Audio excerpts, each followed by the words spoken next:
I would like to just make a few comments. I'd like to read.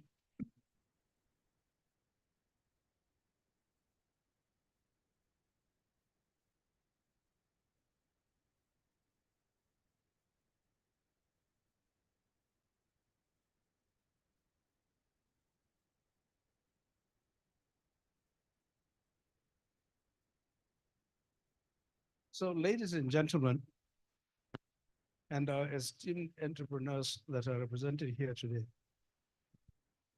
I stand before you today with a profound sense of admiration for the spirit of innovation and resilience that defines each one of you in this room. As entrepreneurs, you are the architects of change, indeed the drivers of progress, and the visionaries shaping the future, especially of this country.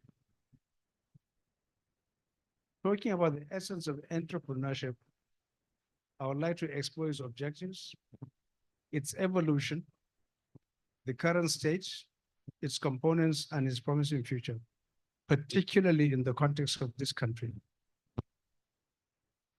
Firstly, I think it is increasingly becoming obvious that the objectives of entrepreneurship go beyond mere profit. Entrepreneurs strive to create value, they solve problems, and contribute to social progress and human development. It is about dreaming dreams and transforming these dreams into reality. The landscape of entrepreneurship is constantly evolving, from traditional brick and mortar business to the digital era today. The dynamics have changed, resulting in a very powerful paradigm shift towards sustainable and socially responsible entrepreneurship. In Nigeria, this evolution is mirrored in the growing emphasis on technology-driven solutions and the rise of socially impactful enterprises. Ladies and gentlemen, today, entrepreneurship is a multifaceted concept with various components. It encompasses technological innovation, social entrepreneurship, and the blending of traditional business models with modern approaches. Collaboration, adaptability, and a keen understanding of market trends have become indispensable components of entrepreneurial success. As we take stock of the current state of entrepreneurship, Nigeria stands at the crossroads of immense potential. The nation's vibrant and youthful population, coupled with its growing digital infrastructure, positions it as a hotspot for entrepreneurial endeavors. The Nigerian entrepreneurial ecosystem is witnessing a surge in startups and innovative solutions, particularly in sectors like the creative arts, fintech, agriculture, and renewable energy. However, with great potential, of course, comes great responsibilities and challenges. Entrepreneurs in Nigeria face many issues such as access to capital, massive amount of corruption and toll gates, regulatory hurdles, and major infrastructural limitations. Their success hinges on navigating these challenges with creativity and resilience.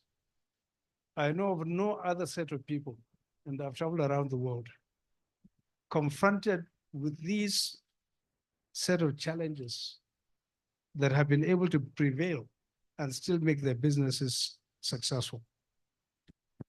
Just taking one example, someone like my good friend Cosmos Maduka, if the institutional and societal constraints did not pose a hurdle and he was operating in a seamless environment, today he would have been a global player and would have probably integrated forward or integrated backward into the manufacture of motor vehicles and other ancillary components. Therefore, collaborative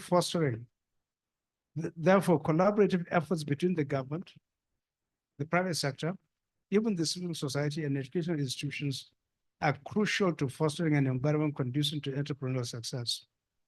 Looking forward, the trajectory of entrepreneurship in Nigeria is promising. With an increasing focus on education, mentorship programs, and a supportive ecosystem, we can anticipate a surge in successful ventures. The fusion of technology and entrepreneurship will play a pivotal role in shaping the future landscape, offering opportunities for growth and impact. In conclusion, the journey of entrepreneurship is a dynamic and transformative one. As we navigate the evolving landscape, let us remain committed to our objectives, embrace innovation, and collectively overcome the challenges that lie ahead. Together, we can build a future where entrepreneurship in Nigeria becomes synonymous with innovation, sustainability, and prosperity. Thank you very much.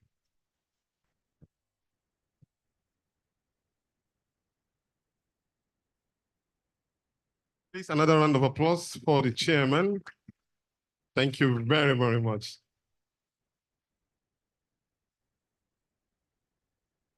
We now move quickly to the next item on the agenda, and I call on the Professor of Economics par excellence, a man that has been sorted for everywhere almost in the globe of this world.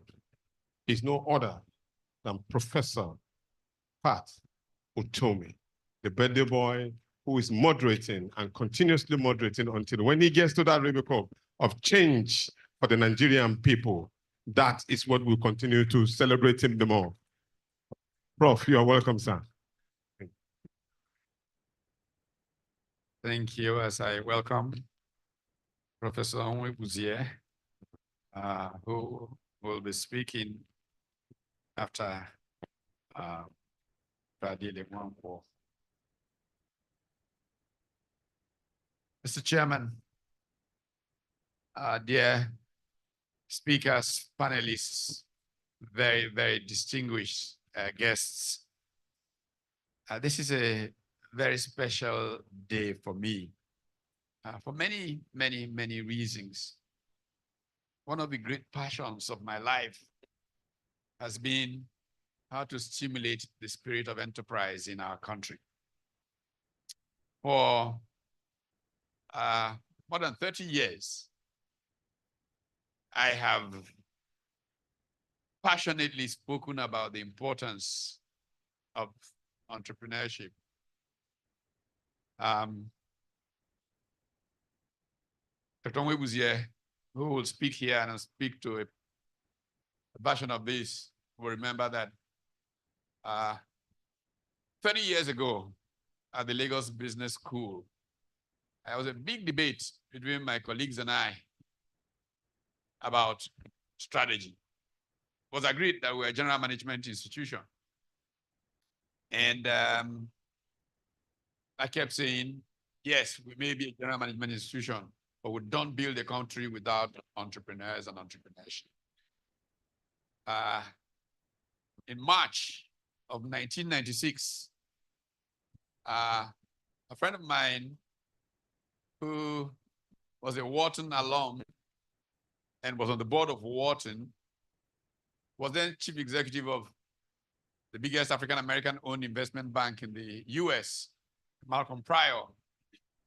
I approached Malcolm to introduce me to the dean of Wharton.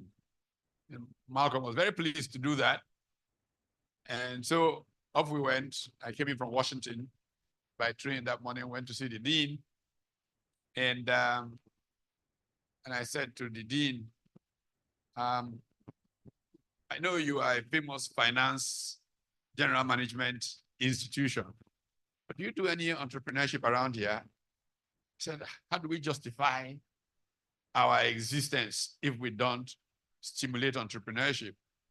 That we have a great center for entrepreneurship called the Sol C. Snyder Center for Entrepreneurship. And actually the fellow who leads is an African. I said, oh, really? Turned out to be a South African gentleman who he then called up and went to visit with. And right there, I saw booths that they had set up where they give free counsel to local businessmen from Philadelphia. I knew my colleagues could not stop me after that. So when I came back, I pounded the table, stood on it, did everything I could do. And we agreed to set up a Center for Entrepreneurship Studies, which is today called EDC at the Lagos Business School. So this is a moment of great fulfillment for me. Today, the person who leads entrepreneurship at the Lagos Business School is Dr. Onwe Buzie. I always volunteer to be her assistant. Whatever instruction she gives me, I accept. Doesn't matter that she was my student 25 years ago, but that's the cycle. And I'm excited this morning. Why do we have a double header? Tomorrow we talk about democracy and state performance. But today, we'll focus on entrepreneurship because that state will not be there if we don't create wealth. Mr. Peter Obi, who I believe will join us at some point, made a big point about moving from consumption to production. And I'm always careful to qualify that. Nothing's wrong with consumption. In fact, you know, if we don't have consumption, we will not produce. But, you know, we must produce. And some kind of consumption targeted at early stages is how we probably should go. The Naira is in crisis. I have a prepared text, which is in the brochure you have, so I won't try to read it or anything like that. I just say a few things that are important to me about why we're meeting. And then you can read the prepared text, which is in this brochure. Everybody's worried about the Naira, and you know, and blaming this person, blaming that person, central bank, this, that, all that stuff has very little to do with Naira. Naira is the way it is because Nigeria does not produce. And for a whole generation, we have shared what God put in the ground, produced by foreigners. Thank God we're not beginning to have a Nigerian oil industry. Thank God. Because usually produced by foreigners offshore in the main, and whatever rents we extract is what runs Nigeria. And every budget speech talks about diversifying the base of the Nigerian economy away from the, I can almost read the budget speech, the mouth of the president going through it, from the monocultural dependence on crude oil. End of the year, exactly where we started from. Because there has been no passionate commitment to it or understanding of the process. Key is production. What makes you produce? There's a tradition in market economies of assuming that the logic of economics will lead to a trickle down that will force that behavior. It doesn't quite happen so quickly like that. It might take 200 years for it to happen. We just depend on it. So there is the need to actually do something to facilitate this transformation.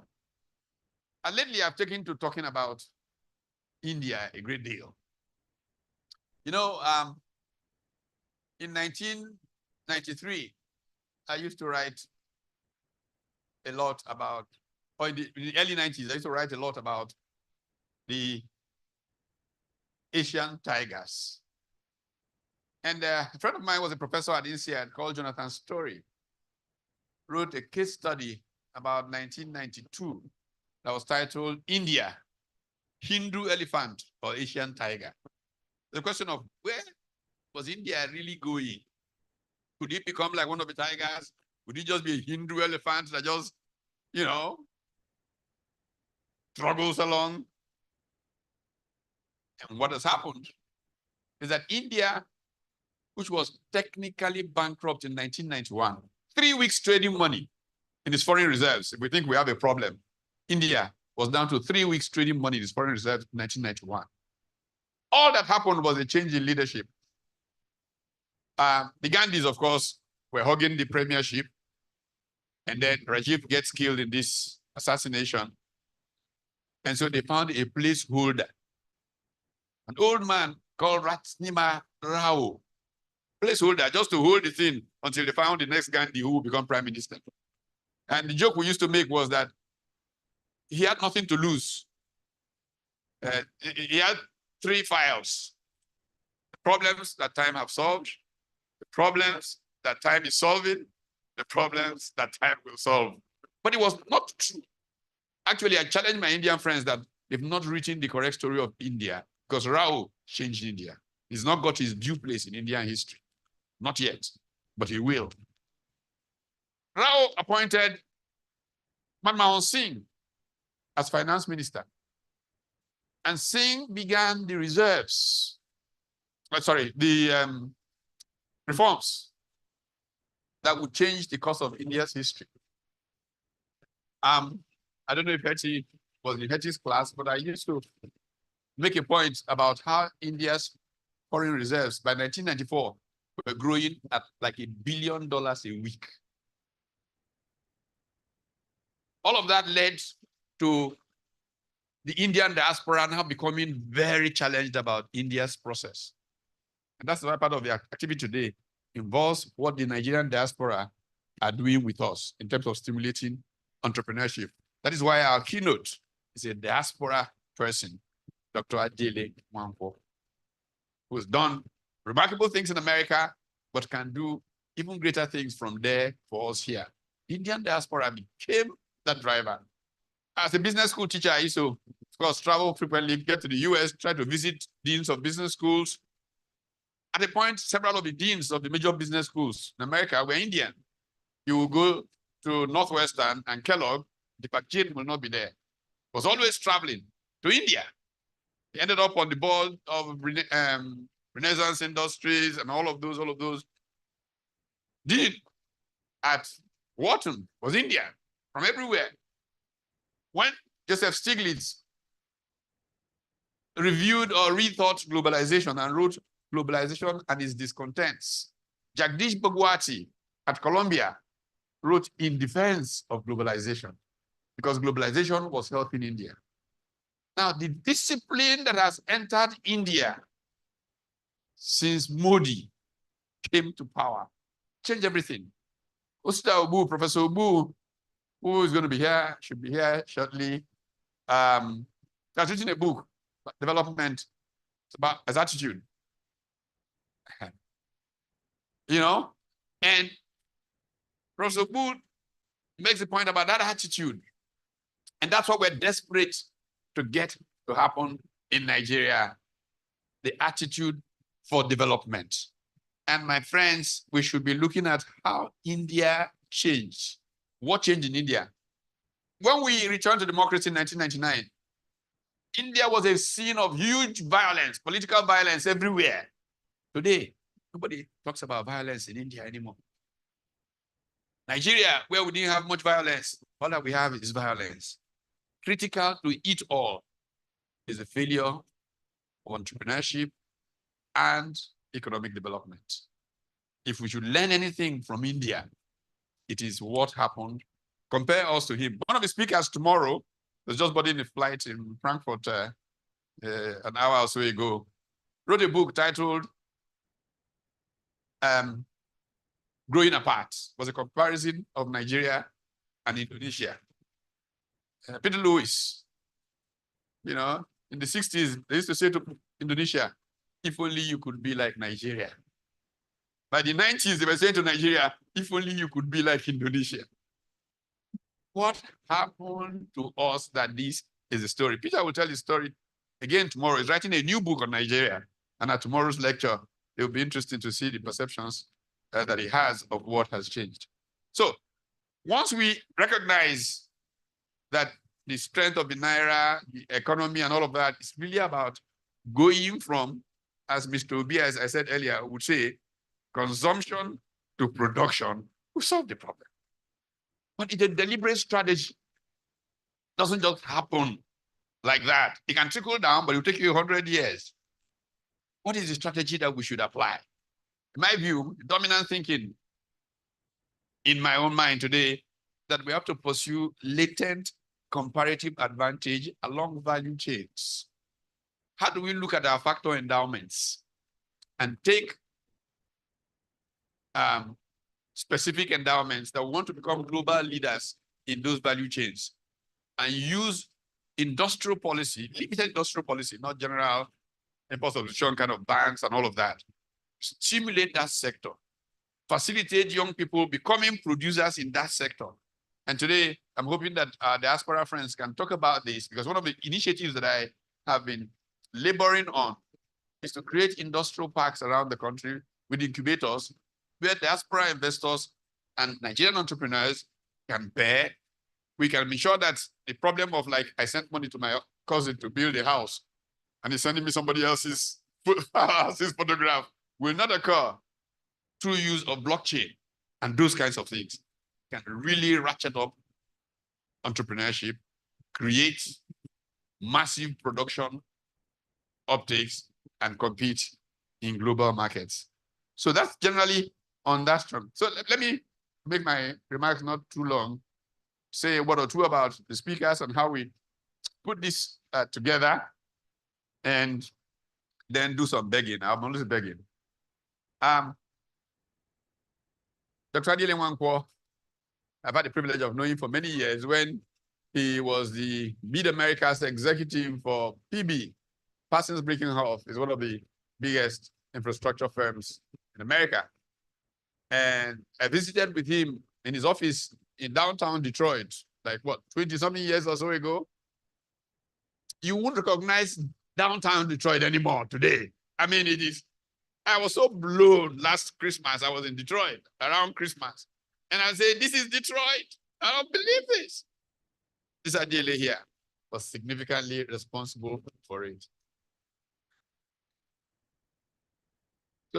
So we're so excited that Dr. Nwankwo can join us this morning and show us a few things and stimulate some of that interaction that I'm hoping we can between the diaspora and Nigeria to get us going. My colleague and current boss, Dr. Henrietta Onwebuzie, has been doing a lot around apprenticeship, entrepreneurship. And most of the knowledge-based entrepreneurs often don't go as far as they should go because we don't create the appropriate training for them. Peter Woike used to be director, vice president of the IFC.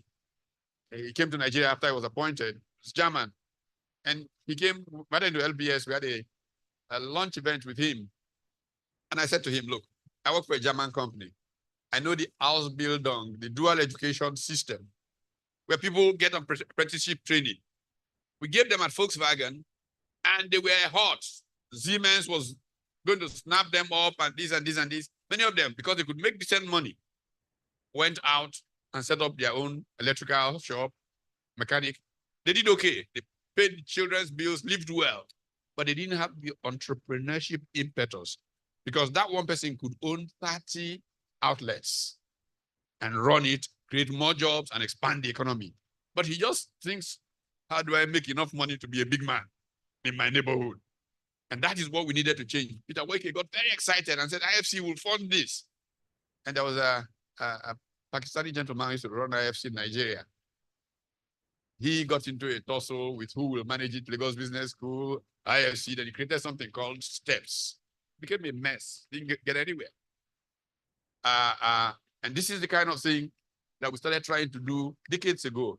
Imagine that that initiative had gone far, where we could be in taking skills-driven entrepreneurship to build this economy. So Hetty is going to speak to us about some of the work that she's been doing in this area. Adiele is an Aba man. The last governor of Abia invited me to speak about this in Aba. But I then got depressed when he told me about his entrepreneurial achievements, like bringing Domino stores to Aba. Anyway, so how do we take all this going forward? So I thought we should bring some of Africa's successful, skills-driven entrepreneurs to talk to us. And so my friend Mustafa comes in. TAF Africa Global. Many of us may have met him on the internet and the many wonderful, wonderful ththings that he's doing. But the MC said he studied chemistry. No, he didn't study chemistry. He wanted to study chemistry. Wanted to study chemistry. He went to university and studies chemistry until a teacher went to beg his parents. This guy, look, he's fantastic in these skills. Good woodwork. This guy is great in woodwork. Let him just take the exam at least in school sat. And he turned out to do remarkably well at it. Then he was retained as a teacher assistant to teach woodwork and stuff. Then a multinational picked him up as an engineer's assistant. Then he began to venture, built a low-cost housing unit in Banjul, in the Gambia, where he is from. And then one African head of state, Mali, President of Mali, was visiting and said, look at those low-cost housing. They say, it's one of our young boys. And then he said he wanted to meet him. Today, Mustafa is playing in what, 11 African countries? 9 effectively, you know. Those of us from Port Harcourt will know he built the famous Reef Tav golf estate in Port Harcourt, and just been commissioned to do under 20,000 housing units in Rivers or thereabouts from Gambia. In fact, he's building a new town in Gambia that's bigger than the capital of Banjul. And of course, next to him is a former Speaker of the Edo House, Matthew Egbadon, who is very much part of the Lee Engineering and Construction Group. Lee Monekbea, who founded the firm, fortunately is in Europe, cannot make it back for a variety of reasons. But Matthew will give us a sense for what that group has done. Phenomenal. From a container. Business started from a container, and we know where it is today.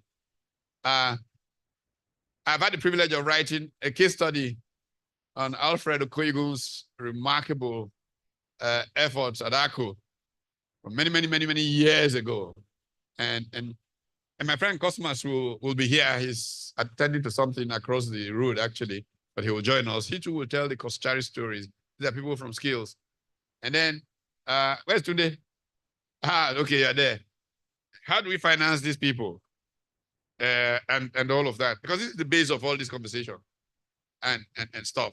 So this is why we are here, and I'm glad to welcome us to this. But I can't go without saying that I always have a few things that are at the top of my head that are something that if we give our hearts to, we can make a difference. One of them is the building of world-class, high-quality schools that the poorest of the poor can attend free of charge, where design and tech starts at primary school level.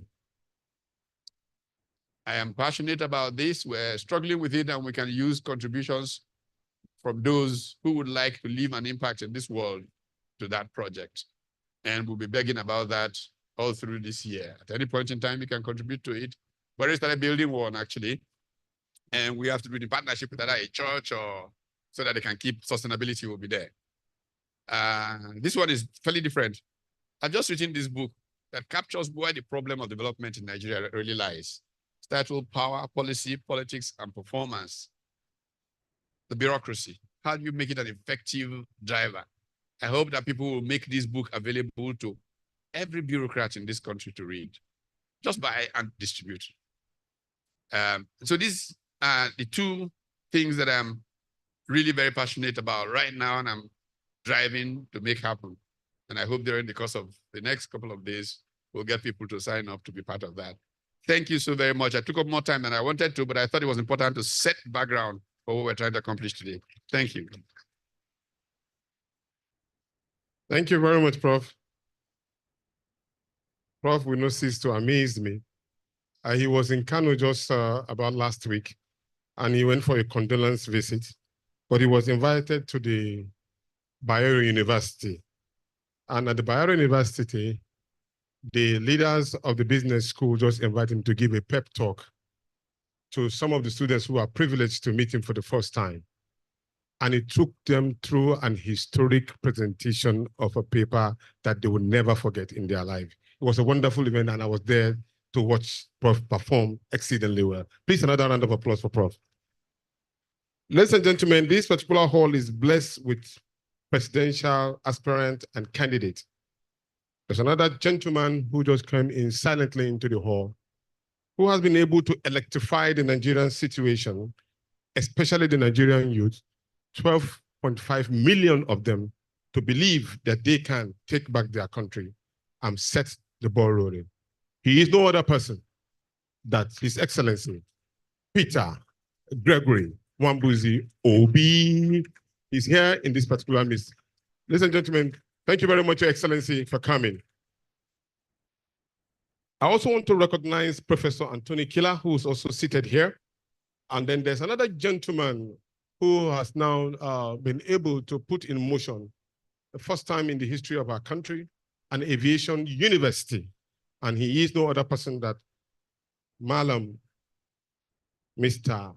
Isaac Balomi, a young gentleman. Please, a round of applause for him. That institution is a university, is going to be situated here in Lagos. Ladies and gentlemen, of course, I introduced her earlier on. Unfortunately, she was not in at that time. The co-speaker, Dr. Henrietta Nwambuzi, she is here. Please, a round of applause for her, please. Ma, you are welcome, please. Can you join them on the high table, please? I'd like to consult with the chairman, sir.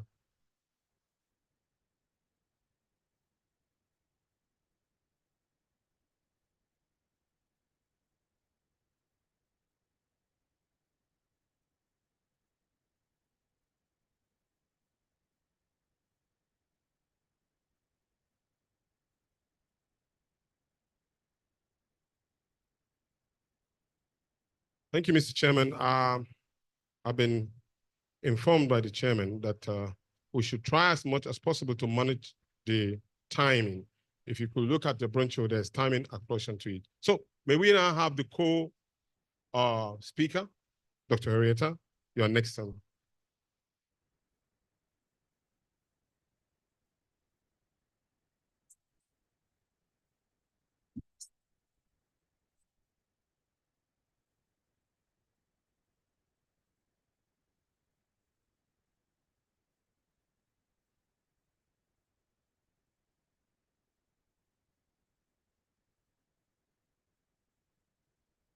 Good morning, everyone. All protocols observed. I'd just like to wait for my slides to be put up and I will start. Awesome.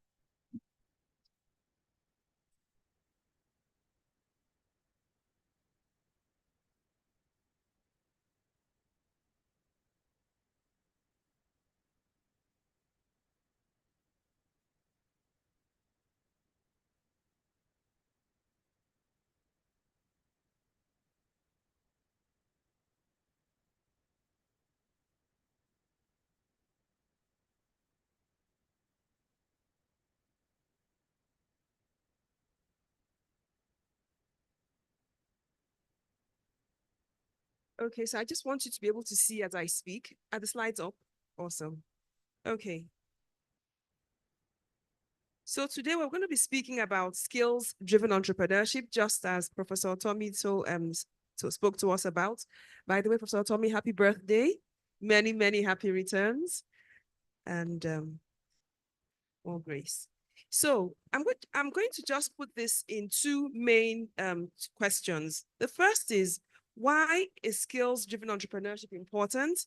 And the second is, how can we make it more prevalent in Nigeria? Now, if you look at my next slide, you will see a map of Africa, just to give you some background about where we are in our context. And in that map, you're going to see that Africa can contain the United States, China, and India. Now, it's interesting to note that China's population is 1.4 billion, and it's within Africa. India's population, look at the size, is 1.4 billion also, and it can be contained within Africa. The United States has a population of 340 million within Africa. Now, all of Africa, if you just click, I don't know what you can see because I can't see it from here, I'm using my phone. All of Africa is just 1.4 billion. What does that tell you? That we're very sparsely populated, contrary to the popular belief that we're overpopulated and our problems to do with population. Okay, just so that we can focus and put. Now, I did a small analysis, which I will just quickly show you. If you go to the next slide, if you're seeing the next slide, you will see that I listed the 10 most richest countries in the world. So the 6 richest countries in the world. Then I added Nigeria and then looked at Africa. Now, you can see that the GDP of the US is $25 trillion, while the one of Nigeria is 1.1 trillion, and Africa as a whole is doing 3.1 trillion, which is less than what the UK, a country, is doing. Africa is a continent, UK is a country. Okay, and the question is why? Okay, we're going to come back to that. In the next slide, I do an analysis. Okay, that shows you that I compare Africa and China. Remember, Africa is a continent, China is a country. We look at the population of Africa, 1.4 billion, same with China. The land size of Africa is what? 30.8 million kilometers squared. That of China is 9.6. So it means that we're like 3 times bigger than China. 3 times 9 is 27, right? So 30 million, we're actually 3 times bigger than China, more or less, 9.6 million. Okay, which means that China's population density is much more than ours. You have 146 people in each kilometer square, while in Africa, you have 46 people. Okay, so again, we're sparsely populated. However, when it comes to unemployment, 33% of our population in Nigeria is unemployed. In China, it's just 3.96. Out of school children, 20 million in Nigeria out of school. That's about 9% of our population. In China, just 3.96 children out of school, which is 1% of their population. What this tells us that our biggest problem are 1, unemployment, 2, out of school children. Okay. So the question which we're going to be looking at is, how do we get this 20 million into school in Nigeria? How do we harness the assets in our youth bulge, which is supposed to be an advantage to us? And are we providing the right type of education to be able to get the kind of results we want? Okay. Now, in trying to look at the solution, I thought I should title that Decolonization of Education in Africa. Why decolonization? Because unemployment was inexistent in pre-colonial Africa. And that's because everybody had a skill that they had in hand. Okay, so if you were born into a family of blacksmiths, fishermen, carvers, you already knew because you were learning from your parents from childhood. By the time you were a teenager, you're already an expert. And by the time you were an adult, you could take care of your families. People could marry early, they could take care of their families. So with the advent of colonialism, what happened? We all got into this job-seeking orientation. School told us that the picture of success is that you go to school to get a job. Okay? So in the same time somebody does apprenticeship and becomes a business leader, you go to school and you're carrying a CV around, I beg to apply. And so this triggered unemployment, especially now that technology is allowing less people to do more. So you have more people graduating and there are no jobs available, okay? Meanwhile, the apprentice who is not as schooled as all of us here is doing things, making money and thriving because all he has to say is dollar and I'm increasing my price and you pay, okay? While the salaried guy, if he managed to get a job, has a fixed salary and is suffering more and more daily. So today, apprentices have jobs more readily than graduates, okay? And it's the same whether in the UK, Germany, or in Nigeria. And so we had a superior system which we abandoned due to ideologies, okay? We were told that, you know, what is Western is best and what is indigenous is primitive. So we abandoned all the things we had that were going well for us and we embraced the Western, okay? Until another school of thought came up to say, look, careful, every country has its peculiarities and should develop based on that, okay? So while in Asia, they follow the dependencies very strongly, which is we have our values, we have our systems, we will follow it. In Africa, we abandoned ours and followed the Western one. And today the jury is out. Asia is growing. Africa seems to be sliding backwards. Even though there's a net growth, I must say, okay? So the problem that so now, how do we fix this problem? Okay, regarding the curriculum, we have to have a change. We can't continue to program people to believe that you go to school to get a job, because it's not going to yield right results.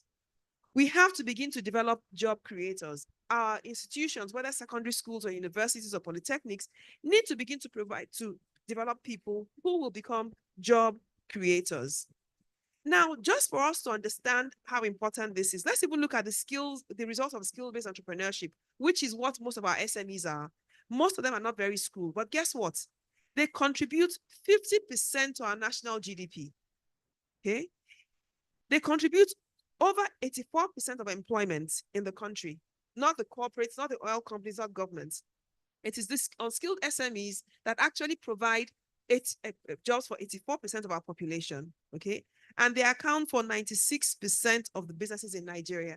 Now, imagine what would happen if these people were trained better. So I did another comparison between the output of apprentices and academic outputs. So usually apprenticeship can go between 4 years or more.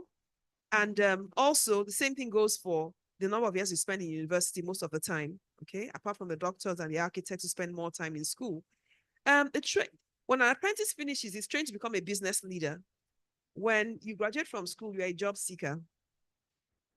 The apprentice who is a business leader becomes a job creator. He's hiring other apprentices and making money, getting business, okay? Whether he's a furniture maker or he runs a business in Balogun, okay? The trained one is a CV carrier hopping from one job to another. The apprentices makes a lot of money faster, okay? The people in Balogun are counting, Paul, you're here, you know what your uncle was doing, okay? Counting millions daily. The graduate is waiting for 75,000 at the end of the month. And of course, the apprentice is constantly innovating and increasing his revenues. Okay, look at Slots. Okay, that's another entrepreneur who is into the telephone business. We all know Slots, the business Slots. Okay, growing in leaps and bounds. Each time I see Slots, his business is growing in turnover by at least 2 billion every year. While the other one who's in the job, there's no job security anymore. Right now, multinationals have just left. So many people have lost their jobs. Okay, and even before that, there was a lot of downsizing and resizing going on. So that illusion of, oh, I don't want to go into apprenticeship or entrepreneurship or skill-based learning because I want job security. Job security today no longer exists. It's an illusion.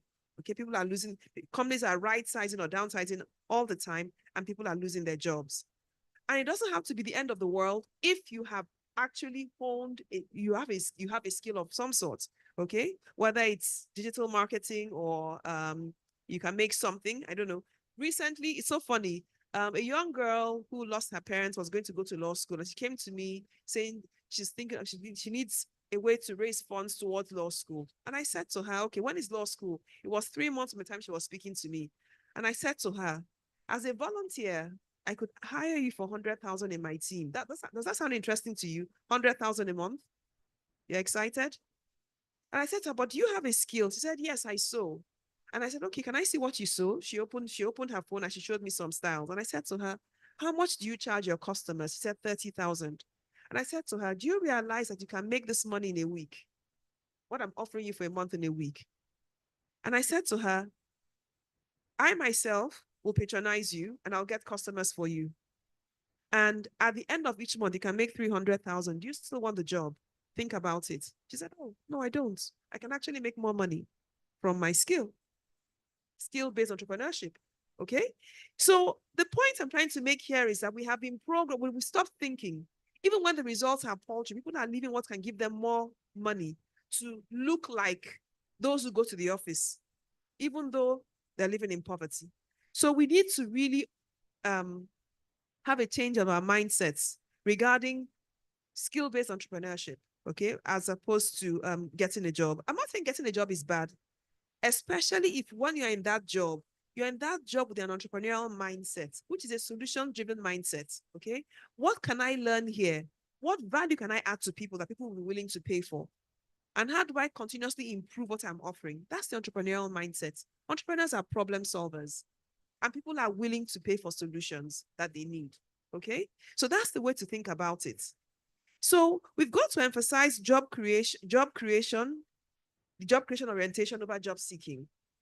And keep in mind that, and you see, it's not too late to go for apprenticeship at any point in time. Namdi, the MD of Slot, was actually a trained electrical engineer, but he couldn't find a job. So he went to apprentice in Computer Village. Today, he's #1 in the whole of West Africa in terms of turnover. He's #2, is billions below him. Okay? So if he had continued to carry his CV from one desk to the other, I don't know where he will be today, but he certainly will not be the multi-billionaire that he is today. So let's be open. Let's go beyond thinking that, oh, it's only a degree. That I'm not saying a degree is useless. I have a degree myself, but I also run businesses on the side. Okay. And I'm also a consultant. So the point I'm making here is we have to unprogram ourselves. The school system also needs to change because it's part of what is causing the damage, because we subconsciously make people believe that you go to school to get a job. That's one option, and it's not the best option. On the other hand, apprenticeship also effectively ensures financial inclusion as people are either trainers or apprentices. Another question I get asked a lot is, you're so passionate about entrepreneurship. Must we all be entrepreneurs? The truth is, we all need to have an entrepreneurial mindset because it's a mindset of continuous improvement, okay? As a mindset of problem solving and continuous improvement. Even in paid employment, if you don't have a mindset of problem solving and continuous improvement, you can't be seen as senior management or CEO material. You need that mindset even in paid employment. And should anything happen to your paid employment, you should be able to survive because you can find ways to solve problems for people. So this is where we're going. Now, I came up with this model, which is my next slide, because again, don't forget that we said the problem is that we have the highest number of out-of-school children in the world, okay? And there's high unemployment. And I thought to myself, what if instead of the models we have of school today, we had what we call school ventures, which means that a school has a venture attached to it. So maybe a school with a bakery, a school that teaches you construction skills, a school that also trains you in agribusiness farming, okay? A school with hairdressing, a school with tailoring. Now, how will that work? So I imagine being in secondary school, okay, we have some secondary school students here, where you can also learn tailoring part-time, such that 3 hours or 5 hours a week, I don't know how it's going to be, maybe 2 hours every 3 days a week, you go in to do some tailoring. Now, that tailoring business probably makes uniforms for big companies, and those funds are used to run the school, such that you can go to school without paying school fees. So the students earn to learn. Are we together? Okay? So you may not pay school fees, but it doesn't matter because you're going to be working part-time in the venture. Now, the other advantage of this system is that when you finish school, you are a professional tailor who can take yourself to university, tailoring for people. Okay, those who are into tailoring know how much they make. I'm dressed like this on purpose today because I wanted to wear something African. When I went to the fashion souk, I bought this in fashion souk. The minimum you can get anything like this is 60,000. People work a whole month to earn that amount of money. In fact, I've met graduates who work for 25,000 a month. I had to make one resign in front of me. I said, right now in front of me, you write a resignation letter because you are actually subsidizing your boss because you don't pay for rent and you eat free food. By the time you pay rent, free food, and pay for your lunch and take transport to work, you will know that you are actually spending more to go to work than you're earning. Resign now in front of me. So for someone to go to school for 4 years and think she's lucky to have a job where they pay her 25, in fact, I thought it was so ridiculous that I mentioned it as an example in class the next day to my class of OMPs. They were looking at me as if, where are you? It's normal now. We pay 25K. I almost fainted. Okay. So you see the stupidity. Somebody in 2 days will make this and earn 60,000. And you say, I went to school, I'm wearing a suit to work for 25,000. Even if it is 65,000, which they pay even in banks. So my hope is that today we can be on program, but more importantly, that we can begin to adopt a different model of education where both the teachers, okay, and the students, you don't have to tell somebody something before they begin to think in a certain way. By the time you've gone to school and seen that, I'm in a school. So again, what this means that you choose your school according to the skill you want to learn. Imagine that I love cooking. I want to be there. I want to learn how to bake or whatever. I go to a school that has a bakery. There we bake bread and cakes. We supply supermarkets, we supply hotels, we supply restaurants. We make so much money that the school is even high class. I mean, you can pay good standard of good quality teachers to come, and the school is doing so well that people are killing themselves to come to the school. But at the end of the day, when I graduate from that school by SS3, I'm an expert. I can bake wedding cakes. I can bake bread. I don't need a job to take me through university or to take me to, I won't even need a job after university. I can manage on my own. Okay? Today, we graduate people into frustration. It has to stop. Because Africans are intrinsically entrepreneurial. Before colonization, this is how we lived. We didn't call it that big name entrepreneurship or apprenticeship, but we lived like that and we were self-sufficient. We didn't know what unemployment was. And I think we have to learn from the past to make a better future. So just in finishing, I would just say, well, okay, just to list the advantage of this system, there'll be no need for school fees as students earn to learn if we follow this system of a school venture. Students finish school with a skill with which they can earn a living in future. Students are more disciplined and learn and have better time management skills because they have less idle time. I mean, I went to school abroad after Unilag, and it was incredible. In the library, you see students watching films, and I'm thinking, my goodness, their parents are in Nigeria, all different parts of the world, killing themselves to earn the foreign exchange to send them to school. They're thinking, don't work, because I want you to study. Study what? It is those children you tell don't work, I want you to study, that spend their time watching Netflix all the time. I experienced it, you know? So don't give children too much time. Let them work. It's healthy for them. The students graduate and can become business owners as they have apprenticed while schooling. There's less crime in society as there's less unemployment. And then these students are actually job creators upon graduation or even while in school. Okay, there are many students who are employing people while in school as opposed to job seekers when they finish.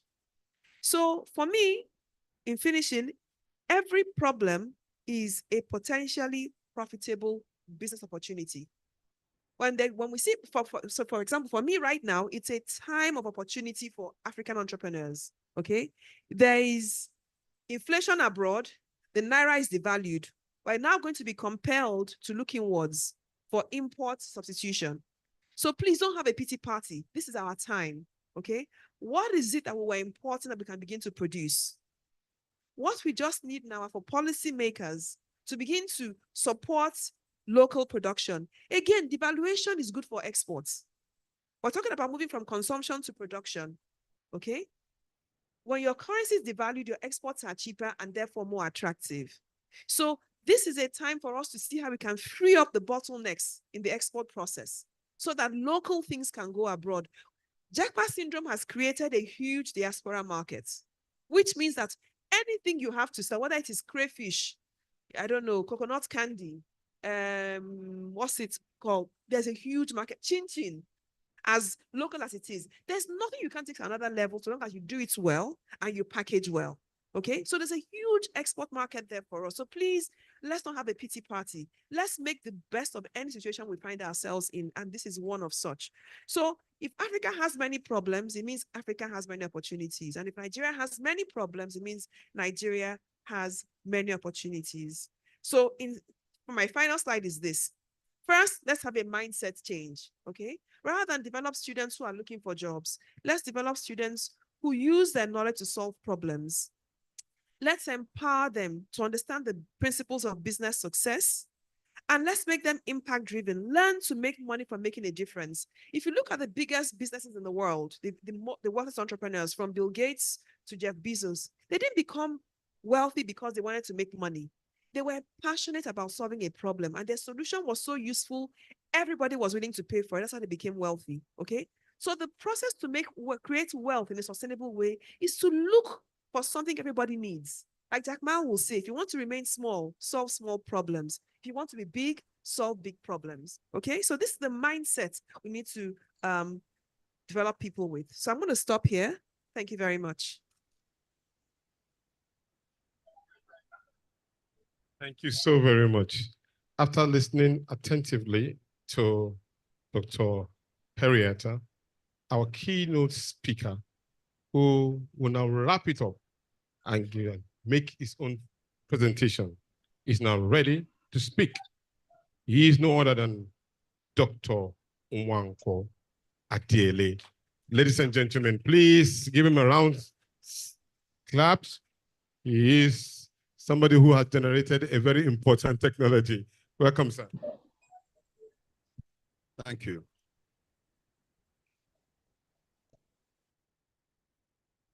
My remarks will be brief, and I'd like to start by thanking all the organizers of this event. I would also like to recognize and tell my fellow panelists how humbled I am to be in your midst. And to all the distinguished people in our midst, thank you for this opportunity, and I'm glad to be here. I must say particularly to Mr. P2B, we in the diaspora very much appreciated the clearness of your message and how you laid out what our country could be and others in this system. I want to start also by thanking Professor Pat Utomi, who I am privileged to call a friend. I'd like to start with, how did I get to know him? I got to know him through a physician who is an entrepreneur. He had an issue that needed to be resolved in order to get the permits he needed to build a very innovative center that he wanted to build. They couldn't give him the permit. His architect was a Nigerian. And after they went around for a while, the people that needed to clear said, you need to go, if you go to this firm, which is the company I worked for then, Parsons Sprinkelhoff, and have them take a look at what you want to do and do that, they would approve it. So he came. And unfortunately, our staff rejected him and said, we don't do with this level of work.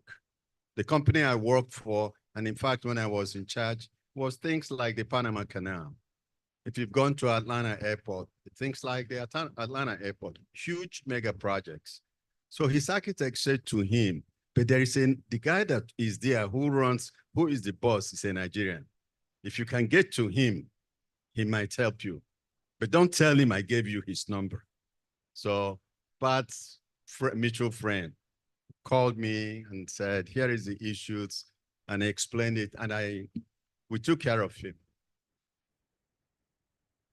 Our Honorable Prof talked about where to go. Let me give you one. A Nigerian, if you really want to make money, simply customer service. If you can perfect customer service in whatever you're doing, you're well. So Pat's mutual friend, after 1 month, I called him and I said, Doc, how did it go? Did we meet your needs? Was the things that people did were okay? He said, I don't understand the technical details. I took what you guys gave me to where I needed to go. They looked at it, they stamped my document. It was good for me. And then he said, by the way, I need you to meet someone. And he mentioned him. And I said, oh, no, your case is gone. He kept pressing. He said, I need you to meet him. You will really like him. So Pat was visiting one day in US. A lunch was arranged and we met. And since then, we've been friends. And at another time he came, I saw how involved he was in the issue of the country. And I came to pick him at the airport and ask him a question with my friend that I've never forgotten. I asked him, why are you doing all this? Why did you choose to be in Nigeria and live in Nigeria and all the things that are going on? I don't know if he will remember. He says to me, I am working to provide answers for my children. But I don't know if you remember that. That has always stuck with me. It says, when my children ask me, Dad, for all these issues in Nigeria, what did you do? I want them to have an answer. That's why I am here.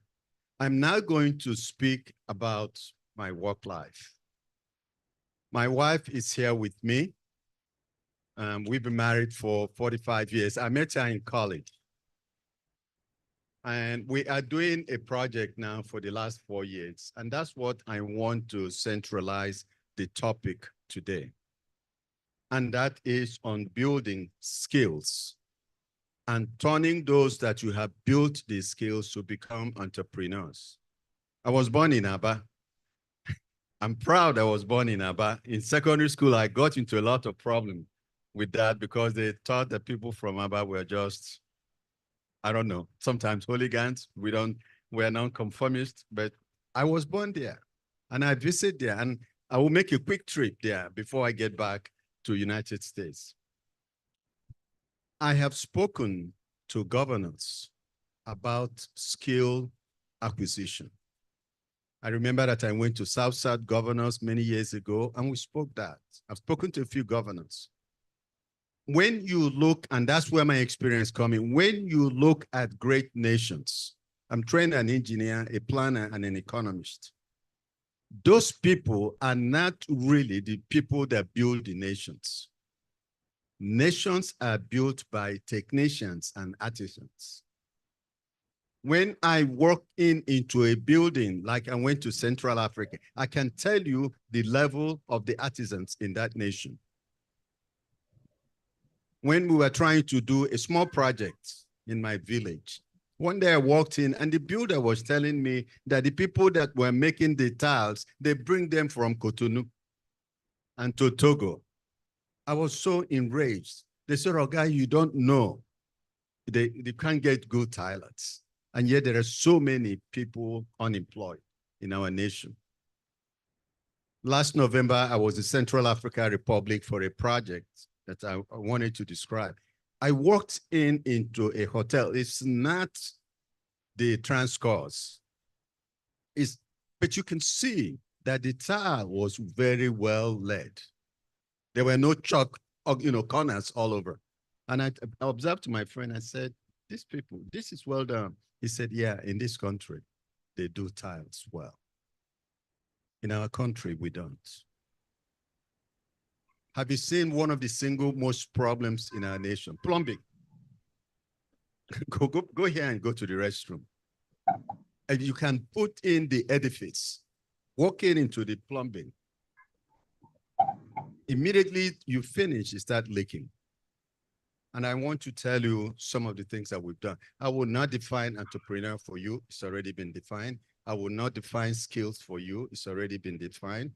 I am here to make a plea that if our nation needs to grow, we need to put emphasis on technical skills, on communication skills, and customer service.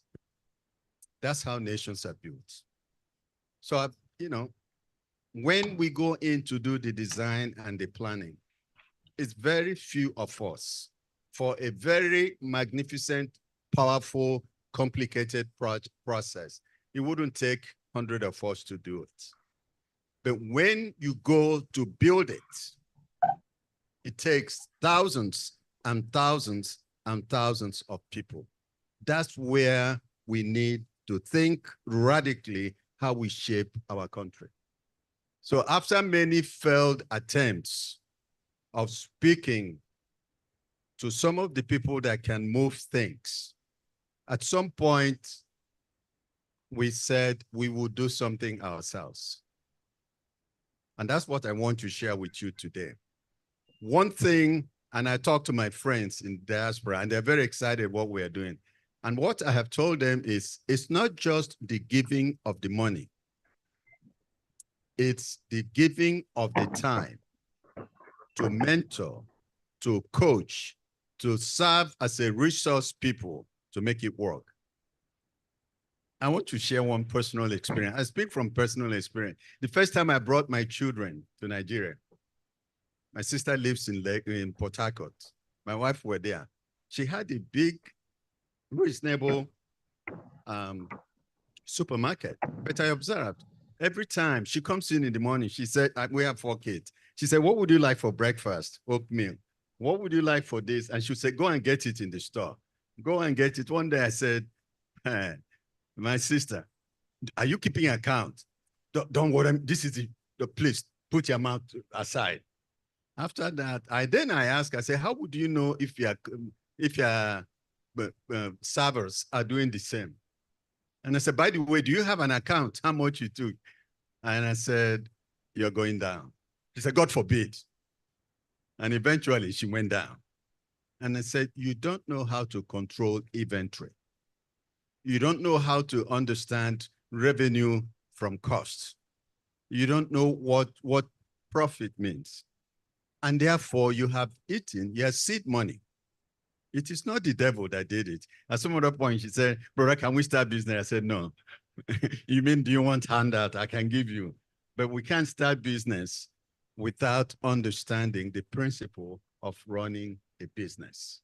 So to acquire skills, then the next one is to understand the risk taking, is to understand the capital, is to understand how to manage people, is to understand customer service. So I'd like now to bring it down to, after this many times of trying to get the government, in fact, at some time, Pat and I talked about how do we open up a vocational school. I was in Atlanta once and somebody came to work for me, he's Hispanic. And I found out that that man can do small electrical work, and he can do plumbing. He can do carpentry. I asked him, I said, where did you learn all this? He said, the school that we went to before we came prepared them to come into the country. He said, they teach you those as basics. So you choose the line that you want to go to. If you want to go to building systems, you get all those basics. We don't have that. And so when people leave from here to come to abroad and they are not sufficiently, engaged, they are dishwashers, they are taxi drivers. And I'm here to say we can change that. And that's what the professor is saying that we do. But let me tell you what we did 4 years ago. We decided to put some seed money. And we made it 2 conditions. One is that we will provide seed money for people to do vocational training, but there ought to be people managing them. And that the seed money to learn the skill is free. If you want to go on to become an entrepreneur, it's not free. We will now teach you the principles of how you do that. So the first time we took in 20 people, 3 electricians. We took in, they call them, seamsters and tellers, but they like the word fashion designers. So we took 7 men, 7 women. We took in 5 people that did laptop and cell phone repairs. But the whole idea is that when we train you, we want that to be a marketable skill. We don't want you to be on the street. So we took all of these folks. For that time, all the electrical folks, I met with the chief electrical, the man they are learning from. And he said 4 years. And I said, no, show me the curriculum. We went back and forth, put it at 3 years. And we did that. So what is the training? We created a Zoom meeting where we watched the progress and talked to them. In fact, we had somebody else that we gave little change who goes to inspect that the people that are working are really there. You would say, does that make sense? Because what happens the day they don't have transport money or something happened or there was fight, you don't see them. But we push them through and they finished that. We come to the next series. The question becomes now, in fact, I know the young man who was doing the electrical. When I visited after 1 year and 3 months, he says, Oga, I have really great news. And I said, what is it? He said, I can wire the whole house now. And I said, good, but don't wire yet. I said, learn a little bit more before you wire. There are safety and all that. But we got them through, we learned things. And we have very good news. That same young man, when we went 6 months to his graduation, he comes back. He's very verbose, very excited. He says, I am almost done. And I said, yes. He said, but in my spare time, I learned instead of going to YouTube and play, I used it to learn how to do air conditioning. And I said, that's marvelous. He said, now I want to learn solar installation and repairs. And I said, we will train you.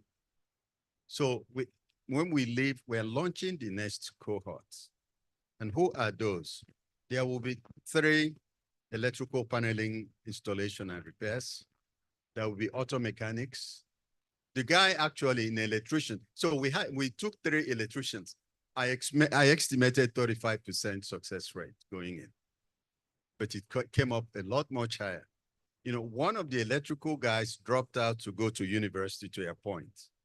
After a while, the other young man says he's borrowing money from me now because he can't make up. And he comes back to say, can we get back into the program?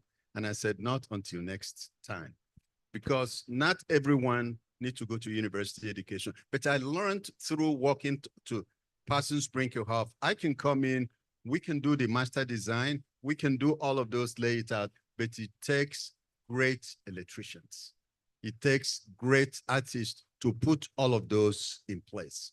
So I'm asking, and as you go in, think about building that skill. What is the next group that we're going now? So when they finished, I went back, and that's where the business comes in. 3 young ladies, they were doing well. And I said, let's talk about, he said, 3 of them said, we have bought our own sewing machines. And I said, really, how did you get it? He said, while we were walking towards our own, last years, we were doing sewing by the side. And that's helped us to get through our sewing. And I said, good. And they said, now we want stores where we can buy. I said, okay, each of you want a store? I said, yeah. I said, have you thought about 4 of you joining together and own a store first? And as you make money, you can now support opening up other stores. That's where the mentoring and coaching comes in. And said, if each of you buy a store, you will not buy it where there is big traffic. You want to find a particular location. After that message, they didn't buy the store. They were sewing in their places. But today, one of those folks have now her own store, have 2 machines, have now an apprentice. So we went back to the group that were supporting them, and we started teaching building wealth within the community to a point. Said, you have an elementary school, a secondary school, a nursing school, they all require uniform. Have you thought about bringing these people to be part of the group that make your uniform? I said, that's a great idea. They talked to the principal. They didn't force him or her. They gave samples. Out of the 12 people that graduated from sewing, they asked, can anyone that wants to volunteer to be tested, do so? 4 volunteered, a man and 3 ladies. And they sewed it beautifully. So now they are into now making school uniform.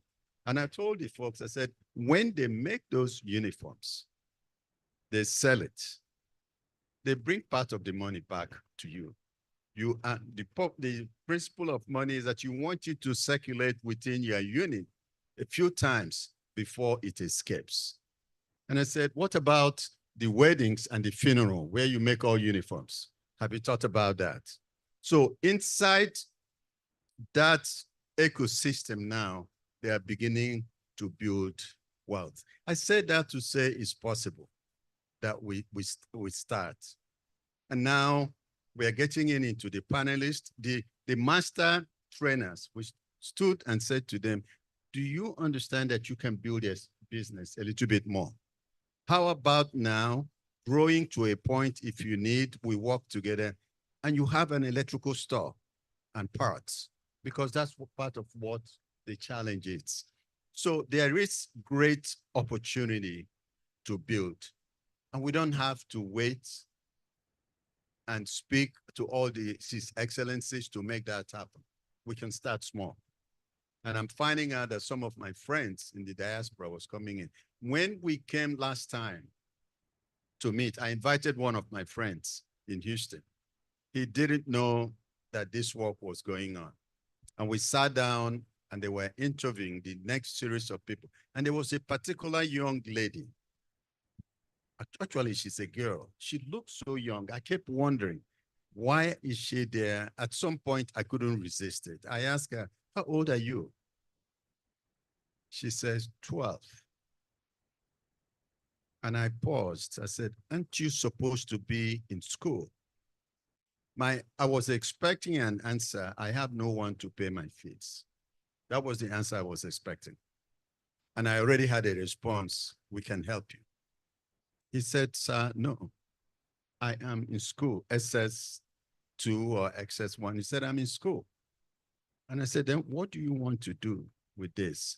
She said, I want to learn this skill on the side as I grow. I'm very interested. Later on, the coordinators called me aside and said, she's 12. She is the oldest. Her father is a pastor, not barely paid. She is worried about where the next meal comes. And she wants to do this to take care of her family at 12. My friend broke down. So there are opportunities to intervene and to help. I know we are running out of time, but let me summarize it very quickly. Is that skills acquired and deployed correctly build nations. I have 5 degrees, so I'm not here knocking on college education, no. But I'm saying that there ought to be a proportionate distribution of people that design, the creative class, people that build, people that maintain, that we need that. And every growing nation needs that. When we build skill acquisition, I want us to think about the next phase. People talk a lot. In the diaspora, we have many mixed feelings. And many of, misery loves company. And we talk a lot about what's wrong in the country. But there are a lot of things that are good. But one of the things that was once bad was a friend of mine here in Lagos. Pat knows him. He built good mansion. They had electrician do all the work, put all the sockets.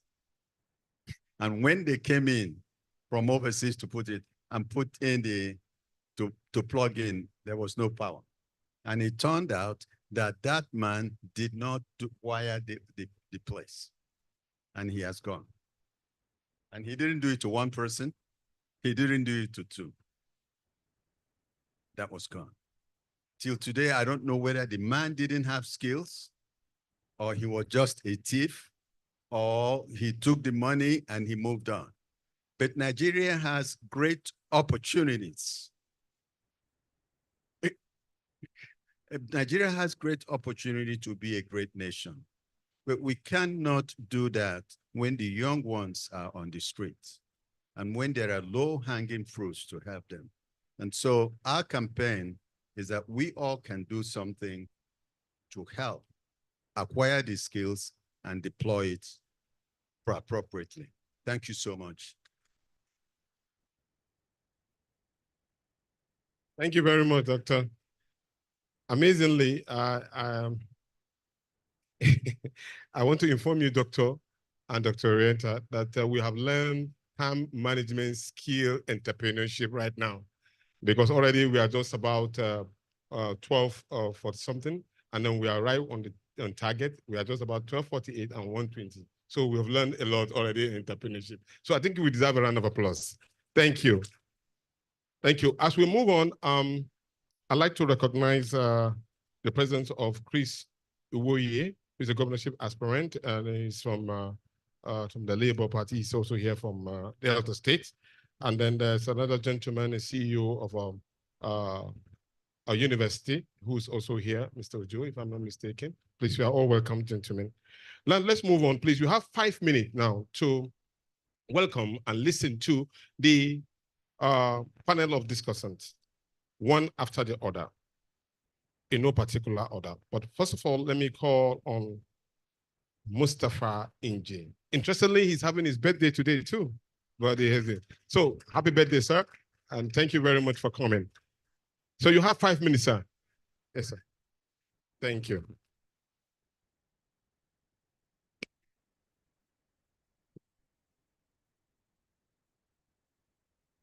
Good afternoon, and thank you very much for the birthday wishes.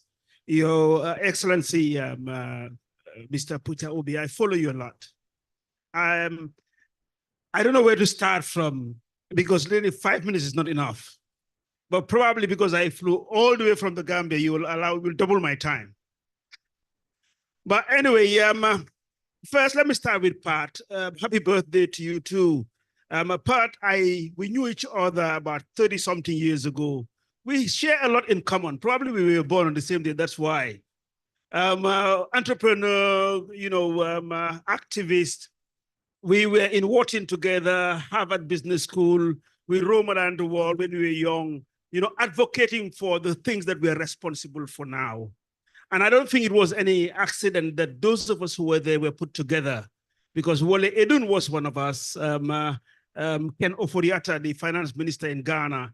And we've had quite a lot of my colleagues there, my friends who went into politics, and I refused to go into politics. So yes, I think enough introduction was done about me.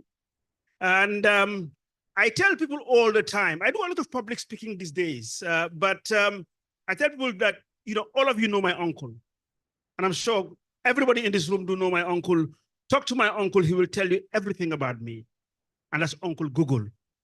So I will not waste my time telling you about myself or my auntie YouTube. So I am a public speaker and I am an influencer now. Actually, I have a lot of following, and so do follow me on social media. I have a TikTok account. So I think that's where the world is going. I mean, I dropped, yes, chemistry at the age of 14 to choose woodwork.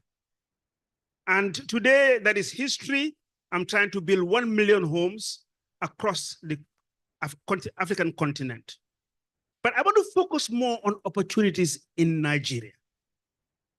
And what I do, we were talking about entrepreneurship. Entrepreneurship is all about identifying challenges and turning them into opportunities. So stepping into Nigeria, I came into Nigeria in 2010. But all along, I've been trying to get into Nigeria for obvious reasons. The reasons are that Nigeria is half the population of West Africa. So if I go hunting, why should I go and shoot a rabbit when there's an elephant? We all know that the elephant is Nigeria, and that's why everybody who is interested, in the business world to come to Nigeria. So in 2012, I was introduced to the governor then, Governor Rotimi Amechi. So I came in and yes, I had this dream of always wanting to scale up. Because in 2006, I was approached by the Gambian president then. He went to Khartoum and offered to host the African Union Summit. He had only 6 months. I took it up, built 52 villas, furnished in 4 months. How it was done, that's for another day. But yes, focusing more in Nigeria and the opportunities that I see here. So I came in and the governor asked me then, what do you need? I said, just land. So I didn't need any money. If you know Port Harcourt very well, there's a very controversial project standing there, the Rainbow Town. So I do PPP, but I don't ask for money because I use people's money. People are in demand for houses. They need houses. So when I stepped into Port Harcourt, my first apartment I rented was $55,000 a year. Because if you know Port Harcourt very well, I mean, coming out of the militancy and everything, no builder will go there. So I stepped in, it was a challenge. So I went in for the opportunity. Oil and gas, companies were moving back, their staff into Port Harcourt. It was a huge opportunity. And we took up the Gulf Estate. It was about $170 million without any single penny from any government. And we developed it. We sandfilled 850,000 cubic meters of sand to build on it. It's standing there. Now, challenges, you were quite right. You spoke about skills. Obviously, in Port Harcourt in 2012, I couldn't find the tradesmen, but there must be answers all the time. So I brought in 400 Senegalese and Gambians overland to Port Harcourt. Some of them are still there, intermarriage, which happens in Africa, so that's history. Now, already 4 minutes gone. So let's talk about present day, what I do. So I have been in Gambia. The biggest city is Banjul, our capital city. Total area is about 300 hectares. My city, called the Tough City, it's 500 hectares. So it's almost double the capital city. So in here, most recently, in November, everybody knows about Rivers and his crisis, but I survived from, my project was between Rotimi Ameki to Governor Nyesom Wike, and I'm still there. So if I can survive that fight at the time, I know how to manage political risk. So then the next thing is, most recently, I got called in October.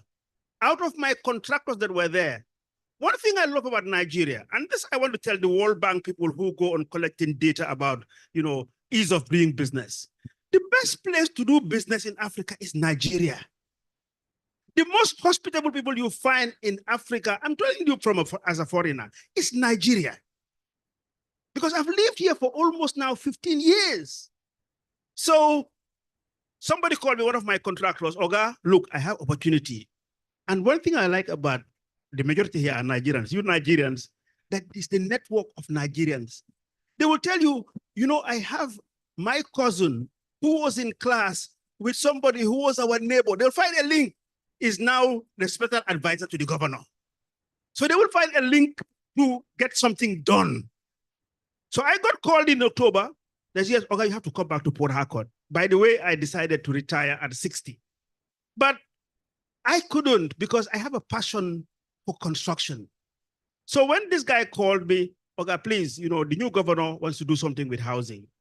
So, but I just wanted to send them away. I said, look, I'm not coming back if you don't give me anything less than 1,000 hectares. So I thought they wouldn't come up with it. Next thing I got was, okay, he said, yes, come. So I jumped on the plane, came in November, signed an MOU 2nd of December, came back to set up my office there. The governor said, you cannot go, I have to do something. 20th of December, we laid the foundation stone. Now we're on site with 40 contractors, and our 4 sample houses will be ready in March. Only in Nigeria. Great opportunities. If you walk out, last one, if I had to walk out, it's 7 minutes already. One thing I tell, sorry, and I know you're right behind me, but guys, look, let's look around. My dress code changed because it's Nigeria. My daughter works in England. She's a lawyer. See, others have stuff through Instagram from Nigerians that he has never met. Burna Boy, if you follow music, because my heart is young. 12 years ago, he was in Port Harcourt doing parties. Today, he is one of the biggest in the world. Nigerian music is buzzing everywhere. So I think on that note, I'm just asking that, look, let's believe in this country. There are opportunities here. If I were to step out here, I give this example all the time, and ask for a spare part in MD-11, a Nigerian will bring it for you. You will pay a price, but it will come. So for me, I don't think I'm going to move away from Nigeria. Nigeria is home, and I love this place. Pat, happy birthday again, and thanks for being part of this. I did about 8 minutes. Thank you. Time management, entrepreneurship at its best. Thank you very much, sir. Let me recognize also Dr. Peters Bamikole, COO, Pan Athletics University. Yeah, he's here too. Please a round of applause for him. And then quickly, can we now have Mr. Matthew Ebadan, former Speaker of the Edo House of Assembly and the Company Secretary of NIMASA. He's representing Dr. Liman A. Ipea, the Lee Group leadership. Please, you are welcome, sir. Mr. Chairman, sir, very distinguished occupants of the high table, ladies and gentlemen, good afternoon. Well, as you'll be told, I am not Dr. Liman Ikbea, but I'm in the position to speak about him because we are not just friends. I'm a lawyer by training. My law firm offers legal services to the Lee Group. And it's in that capacity that I got to know him very intimately, and we are friends, and also from the same part of this country. He would have been here personally, but he went to Milan, which I'm sure probably is aware for a meeting. And entrepreneurs, there are opportunities, they move on from Milan. Last night he called me, sorry, Matthew, I will not be able to come. Can you stand in for me? I'm heading to London. I said, what do you want me to say? He said, there's nothing you don't know about me. So just go there and tell them what you know about me. So I will say as much as I know about him. Dr. Limon Ikpea, CON, JP, and his businesses is a good case study in resilience. This was a man that was born into poverty in the ghettos of Warri. And I'm sure those of us who know about Warri will know what I'm talking about. He sold firewood as a young man. He carried pants on the street of Warri. Then eventually he landed a job with one of the construction companies that built the Warri refinery when it was being built. And they liked him, and he did his job so well that they engaged him. And by the way, he didn't have the benefit of a good education in the sense that the parents couldn't pay his school fees. He used to tell me the story of how he would get into the classroom, and when it is time to have lunch, while he's in the dining hall, they will call me and say, hey, you have not paid your fees, go out. He will walk out crying, back to his parents. And there was nothing he could do. But today, that gentleman has had the privilege of attending Harvard Business School because he's a man who believes in self-development. Now, the Lee Group today has about 9 dependent companies spanning aviation services, manufacturing, oil and gas, exploration and production, travels and tours, just to mention, retail trades, just to mention the few. But the flagship is the Lee Engineering and Construction Company, which is started 32 years ago in a 40-foot container when he decided to engage. He said, I was working with the white men and I see what they do.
When the eagle is in flight,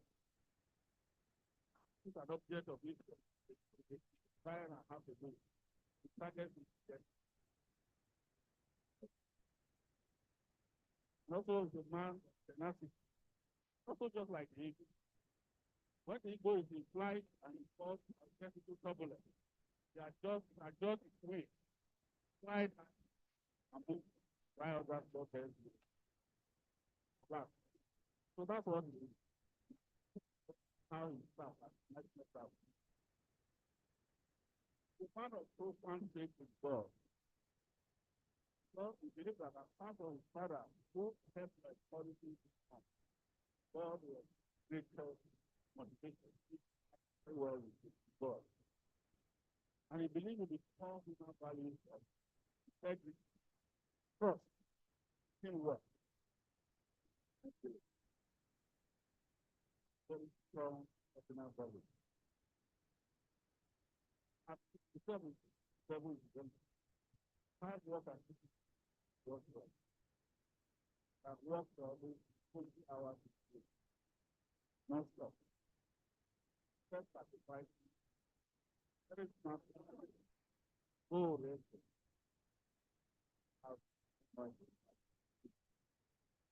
Also a very good manager of the company. We also have very good brand network. That is key.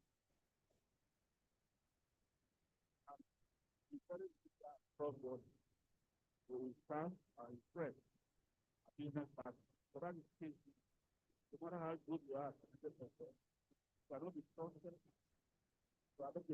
Integrity. Nobody would like to do business with you, especially when you are dealing with foreigners, people from other countries. That is why it's able to establish businesses today in Milan and in Houston, Texas. In fact, he just acquired another business concern in the US.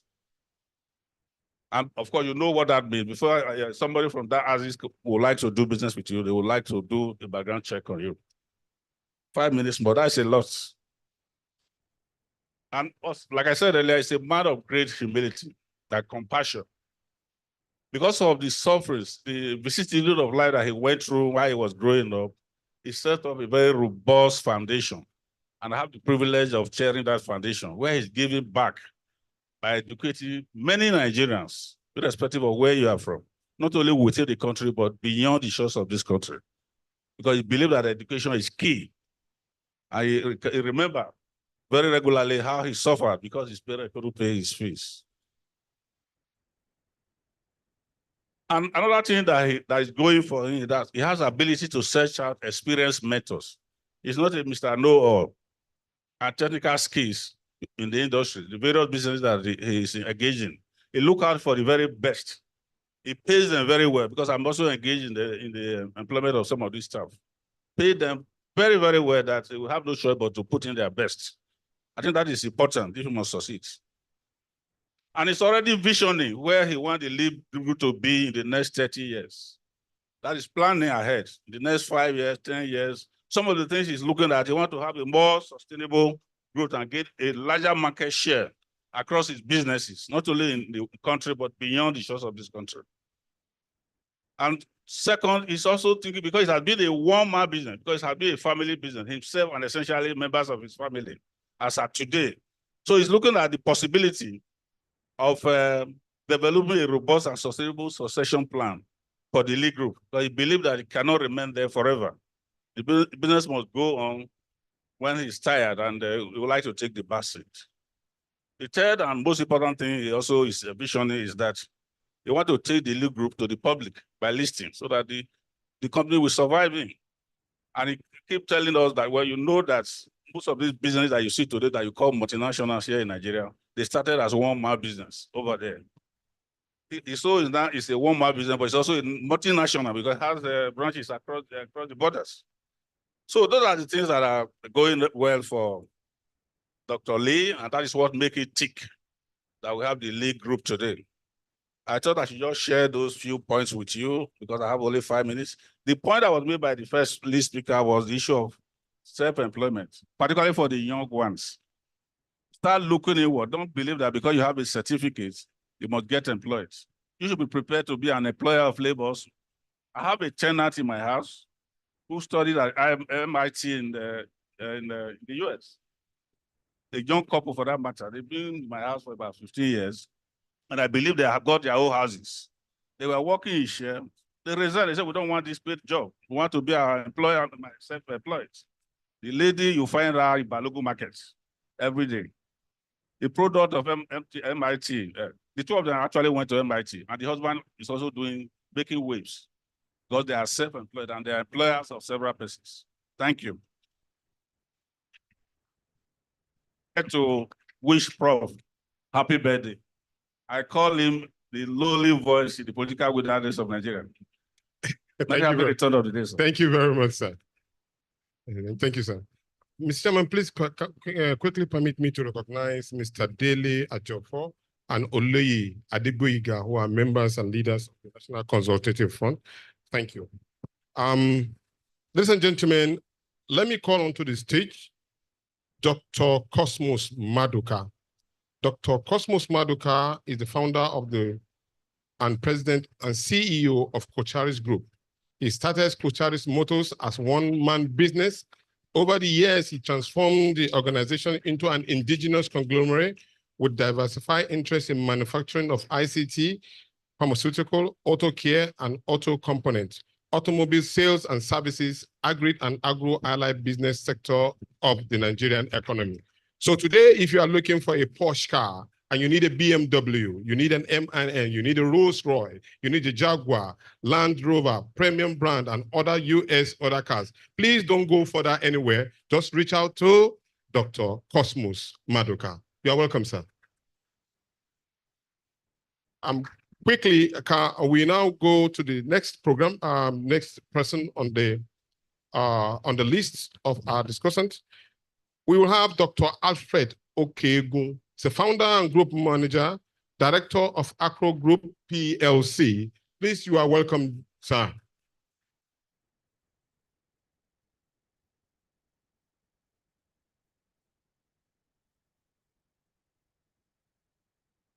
Thank you very much. You have the mic, sir.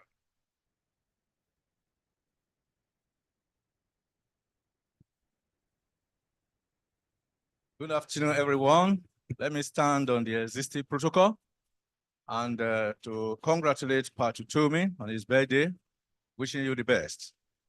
Well, he started by saying that they had a case study on my organization, which I founded in 1980. We are 44 years now in business in Nigeria. And I'm so happy I saw some students in our midst. I'm really happy about that. This lecture or this conference is really about you and the ones below you. Because if somebody is going to gain anything from this talk here today, it's really more of you people. And this also brings to mind of influence. You can be influenced in a very positive way. Just like if you don't do it right, you can also be influenced negatively. So I hope you take the best part of that mentoring that you get from this conversation today. When the chairman started, he made reference to some of the challenges of our society, and that he actually made reference to Maduka, who has done so well in his business, but he also said, if he were in other climes of the world, maybe his business would be a different ball game today. So I may come back to that if I have the time.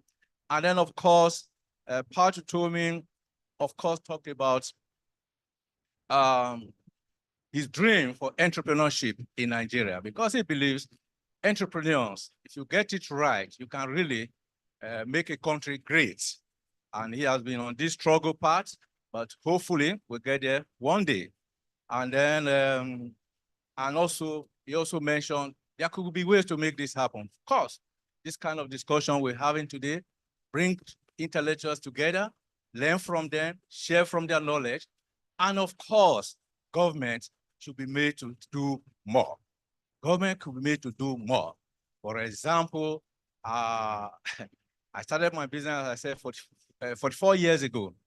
And I started by representing a manufacturing company, which was then owned by an Italian government. And my dream was really, we should be able to produce some of those parts here in Nigeria. But I tell you, it was just not easy. And the main reason, because the government support has never always been there. And up to this moment, it's still not there. And I think this is where the focus really is. What can we do to get the government to be interested to support local production? It's not something that will happen on its own. It has to be deliberate. It has to be intentional. You have to work on it. It's not, I know Mr. A, I know Mr. B. No, it has to come from the people. And the atmosphere has to be set.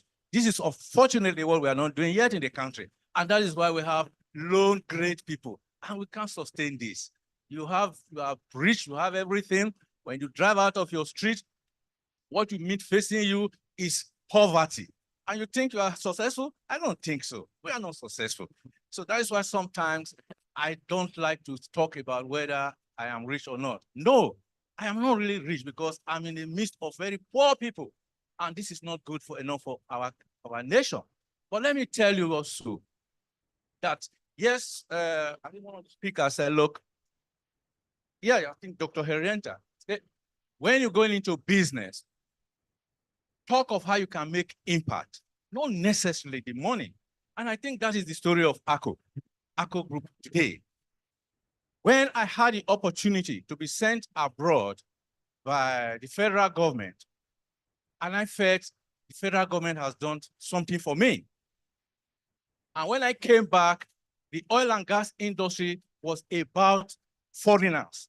If you are not a foreigner, you cannot participate in that space.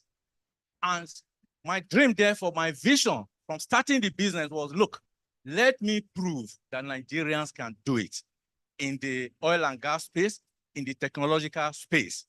I read mechanical engineering at the Petroleum Training Institute.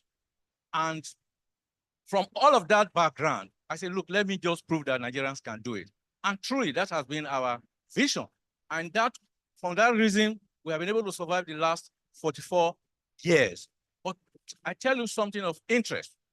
And somebody, one of the speakers also said, look, turn challenges to opportunities. And this is exactly what happened to us in year 2007. During the Niger Delta crisis, it was terrible. The foreign firms had to evacuate our country. They left. And that was when we knew that we had potentials in ACO. What then happened, we were more or less like apprentices to the major manufacturing firm we're representing. And along the line, we made commitment to train some Nigerians. And these Nigerians were learning.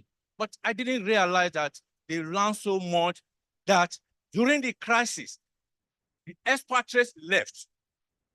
These Nigerians ran the Ajib gas plant, which was very sensitive, for about 8 months with no interruption. And this was really great. And after that, we were commended. But guess what? When these people came back, instead of commending us, their own was, why would you do this?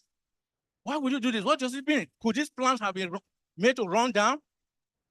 And instantly, because they were paying for, we were paying expatriates when they come here. Now, they decided to poach 19 of my staff instantly. And that was enough to sink our company. But believe me, once you are an entrepreneur, you find solutions. And this is exactly what we did. We decided to say, okay, look, since this is the case, we need to develop our capability. With or without the foreign firms, we should be able to do it. And today, before now, there was the case of only OEM can do some services in the oil and gas industry. Only OEM. If you are not welcome. We decided to put 5 years to develop a concept that can enable us work on original equipment using our skill and other ones we can get from outside. And by the grace of God, today, in the most prized enterprise of our nation today, in terms of manufacturing, in terms of foreign earning, is the Nigerian NLNG.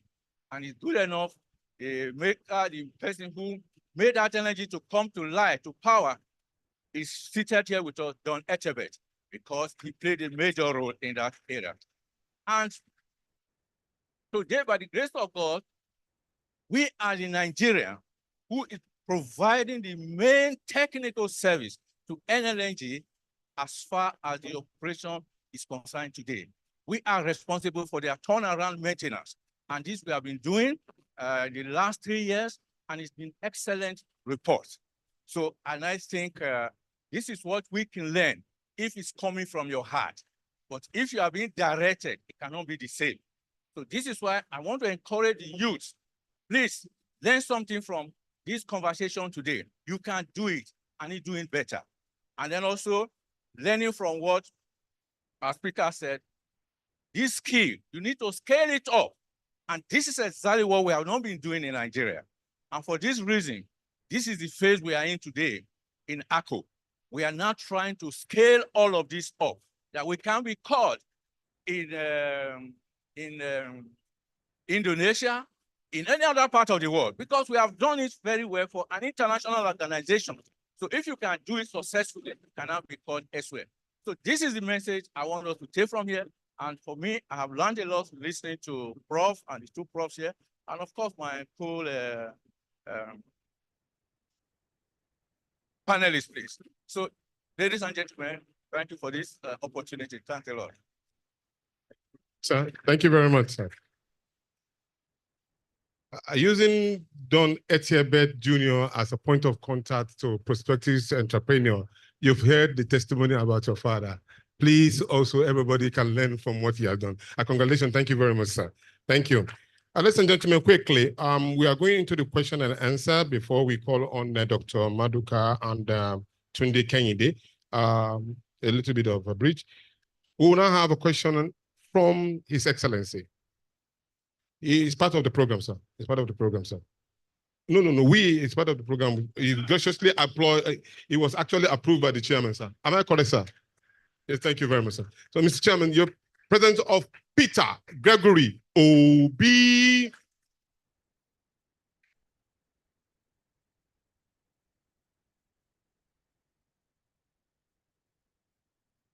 Mr. Chairman, sir. Senior Pat, happy birthday. Chairman, mine is just to listen and learn. I wasn't part of this. So I'll just say happy birthday to Pat and continue to learn. And I've learned a lot. And I have to thank you very much.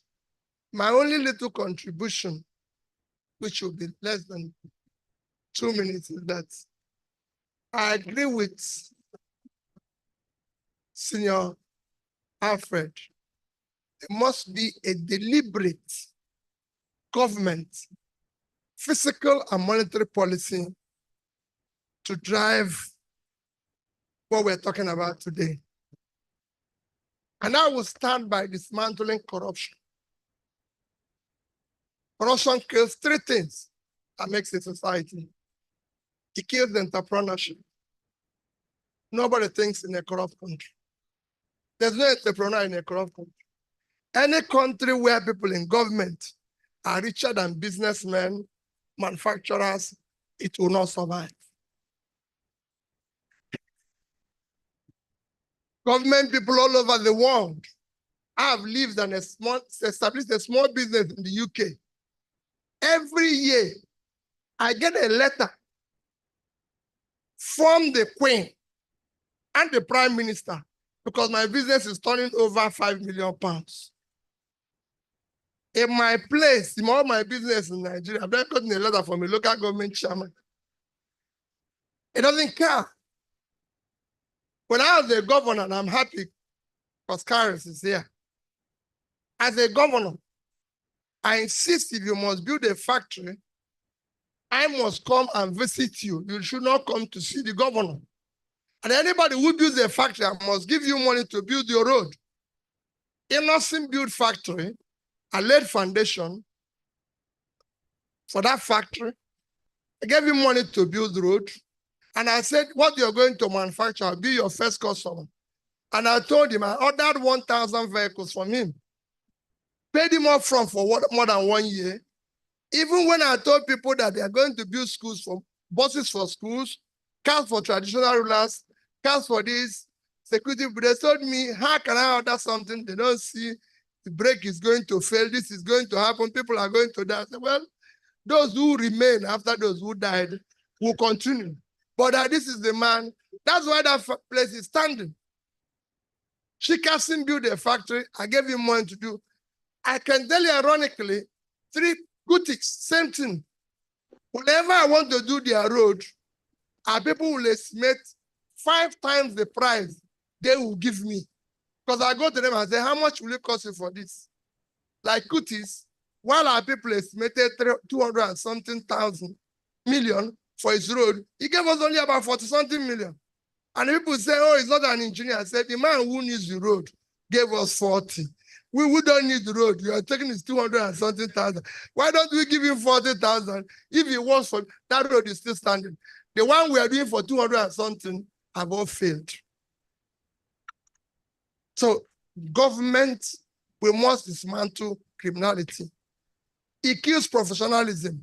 Nobody is a professional You saw my text my tweet last week. I was in Nsukka to campaign.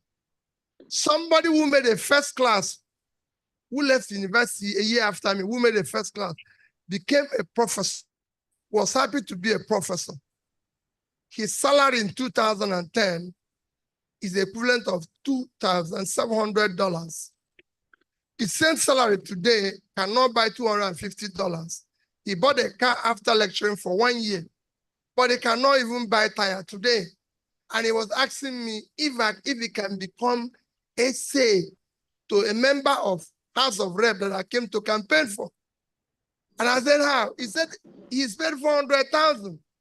The essay to the man is paid 12 million. No country can survive with that. There's no entrepreneurship. There's no skill in that. You can't. Corruption kills hard work. So we must dismantle the corruption and get people for their talent, their skill, their energy to earn what people's talent and hard work must give them the opportunity. And I believe that what we're listening here will work. But we also need to get government involved. What we're saying here now, there's no government person involved. They don't listen.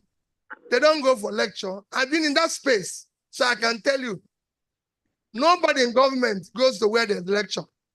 It's a waste of time. Okay. They go to where they party. Whether they run research. No country works like that. They should be listening to the skills. They should be respecting the Koskaris, the friends, the everything. The keynote speaker, states. People come to visit you. Government people, governors invite you. Yeah, no, you go and beg for governor, queue up, stay in their waiting room for hours when you have business to run. That should be reversed so that things can work. I believe it's a great country. There's a great opportunity. But first, we must dismantle the criminality, call government first, and then we can reverse it. Thank you, Chairman, for the opportunity.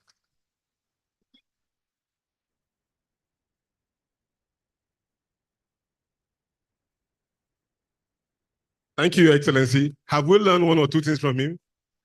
I didn't hear his voice. Thank you very much. You see, tenacity, humility is the key word. Thank you very much, Your Excellency, for speaking. Sir, can we now have the presence of Dr. Cosmos Maduka to take up the stage? Thank you very much, sir. If you're looking for BMW, don't forget where to go to. You're welcome. Good afternoon, distinguished ladies and gentlemen. My unreserved apology. I'm just coming from U.S. Embassy, and Pat was aware. And let me acknowledge the chairman of this occasion, the keynote speaker, and the other panelists.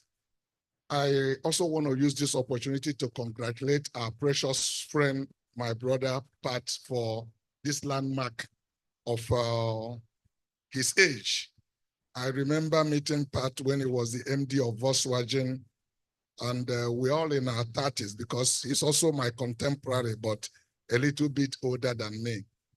But let's make it very simple. Nothing changed without leadership. Nothing improved without leadership. Nothing progressed without leadership. What we are suffering in our country that is obvious to every one of us is a problem of leadership. If the head is correct, the fish actually spoil from the head. If the head is correct, the rest of the body will be correct. Our story is simple, but something a little way out of this world that you can almost call it incredible story, but it's real. It's like a paradox, something you almost, give anybody a chance if he doubts it. But it's a reality. A young man that lost his father at the tender age of 4 with no formal education, but with sheer determination that whatever you set your mind to do, if you have the right mental attitude, you will achieve it. I thank God for a mother, a godly mother that really made me to believe in myself and encouraged me that I can go places in the world. And I believe my mother, because courage is everything. I became an incurable optimist, helping her to hawk on the street and work for my uncle, did apprenticeship for 6.5 years, which I believe is one of the best university any young man will attend to in life. You can never lead if you are not willing to be led and learn. That is because that apprenticeship taught me unprecedented discipline that no university would have, been able to give me. Because this is an arrangement where there are no contractual agreement. So you need to be at your best behavior, because any single mistake you made, the man will put you in the next bus and send you back to the village. There's no court to appeal your case. That 4 years or 5 you spend is wasted, and that is the end of it. So I keep on telling people, I haven't seen any young man that successfully complete his apprenticeship for 5 years or 6 years that were never successful. I haven't seen one. Most of the time I do challenge people that if a young man that went to college come out and you give him 10 million naira and give 1 million to a young man that succeeded to do apprenticeship for 5 years, give them 5 years, the 1 million naira guy will overtake the 10 million naira guy. Because while people were doing apprenticeship, many people laugh at us and believe that we didn't have a formal education. But in apprenticeship, we are taught practical way to do business. Everything you require for business is part of what you are. We do it administration, we did accountancy in informal way. We did purchasing. Everything they taught you in university, we learned them, but no certificate was issued. So when we come out, we are practitioners. We are doing the things some people have gone to Harvard to go and learn. These are the things we do on our daily basis. So in 1976, my uncle gave me 200 naira, and everybody thought that that was the end of the life. But I assured him that in 5 years, I want him to assess me and see what I could do out of it. And to the glory of God, by sheer hard work, today, we do not just represent 8 brands of automobile in Nigeria. We also assemble Ford today in Nigeria. We diversify this business to get into the real sector where we are playing in value chain agriculture of our agriculture. We had 3,000 hectares of land. Peter has just left, but I would have just want to give him the credit, because this happened under his administration as a governor in Anambra State. I started investing in that land 30-something years ago because I've always believed that this is what I'm going to retire into, into agriculture. By the time I went back to take possession of the land, I became a captive market to the villagers. Everybody want to clear me like a container.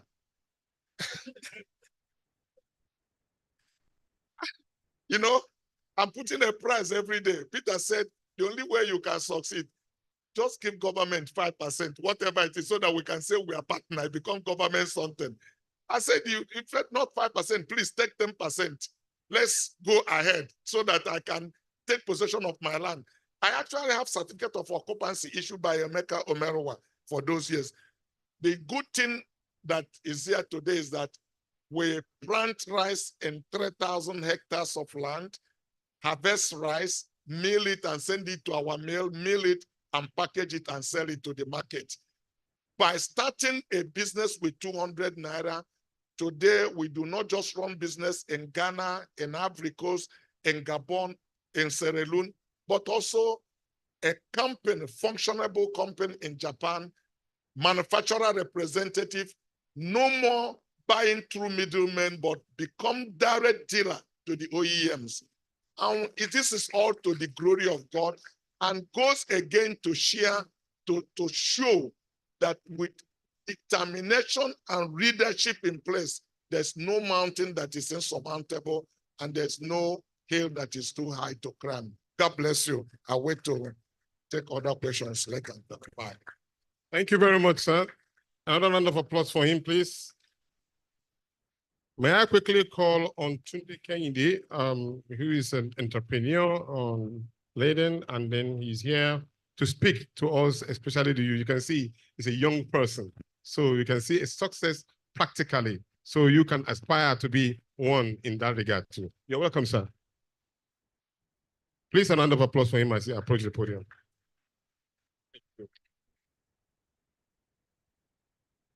Good afternoon, Mr. Chairman. Good afternoon, Professor Utomi, and happy birthday. Distinguished guests and panelists.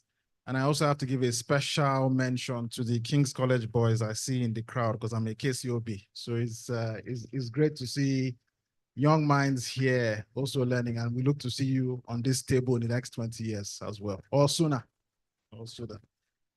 So, when I thought about the words to say for today, there were three things that I said that I must share with this esteemed audience. So one is just a brief description of what I do and how I got to do what I do. The challenges and opportunities I've seen from doing what I do. And then my own little 2 cents on where I think the opportunities are and what a young entrepreneur is looking for. So I run a company called Lydia, and we do loans to small businesses.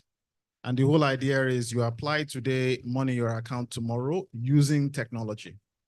And the power of this business, we've now disbursed over 35,000 loans in this country, over $100 million worth of loans.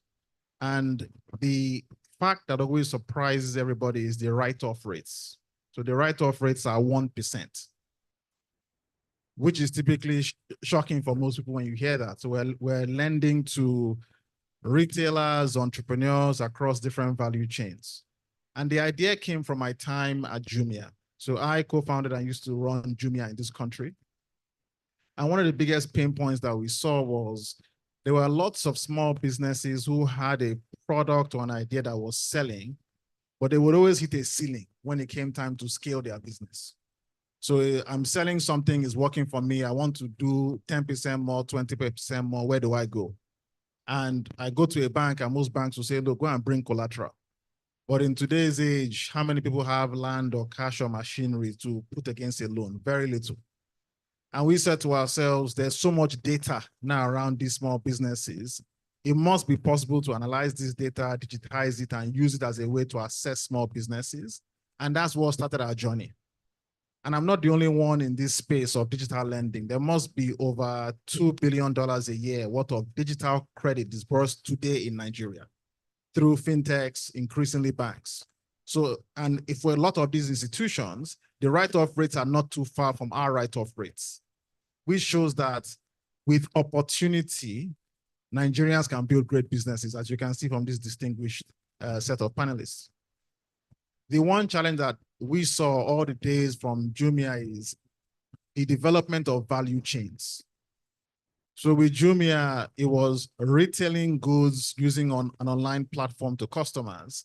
But the difference versus the US or Europe is in Africa, you're having to build your own warehousing, your own customer service, your own marketing. And it's difficult for one entity to do all of that. So, and we're seeing the same thing in financial services, because for any lender to grow, you need digital credit, you need debt collection, you need customer education. And that's where I see the opportunity coming. Building value chains so that all these success stories are not just a one-off.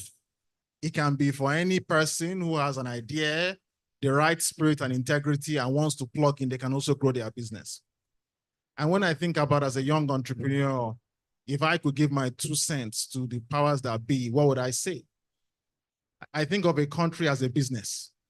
And the ultimate question becomes, if you have very scarce resources, you don't want to aim those resources everywhere. You want to pick. And so as a business, what is Nigeria's strategy? If you look at China aiming to become the world's manufacturing floor, Bangladesh, garments, India, IT industry. And this clarity is important because that clarity then means policy can be crafted, incentives can be crafted, investment can go in one direction, even how we educate our young people around a particular sector, so that the world now starts to say Nigeria is the best at X, versus attempting to aim our arrow across different places. I echo the comments of the panelists here to say I'm very optimistic on Nigeria. I think we have a very unique asset that we're not, for lack of a better word, equipping and weaponizing in today's age, which is our young people. Our young people are English speaking, they are hardworking, they are literate, and they are digitally savvy. And in today's world of online tools, we heard the speakers talk about YouTube and Instagram and artificial intelligence. This is a labor force that the world is seeking to do a variety of different services. So I am investing my time here, I'm investing my dollars here, my family is here, I'm excited about Nigeria. But it's also clear that as a young person, there needs to be some clarity and direction on the strategy of the country so that all of us in this room can key in and help to go to the next level. Thank you very much.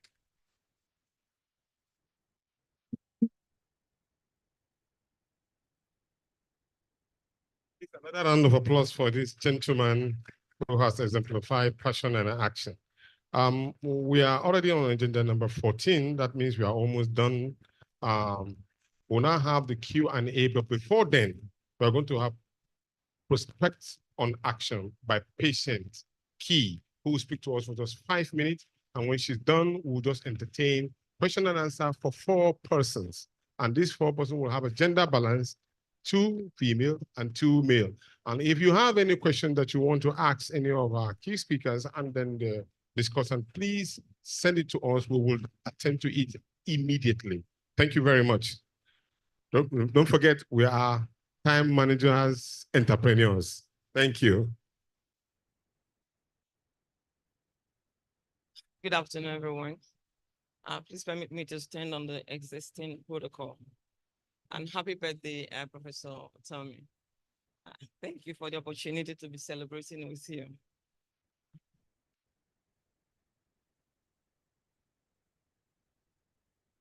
So we're talking on prospect and action, and there's nowhere we can delve in deeply into that without talking about the Nigerians in the Diaspora Chamber of Commerce. The Nigerians in the Diaspora Chamber of Commerce came to being during my leadership as the chairman of Nigerians in the Diaspora in the United States from 2017 to 2020. So we put up kind of goals to achieve during that administration.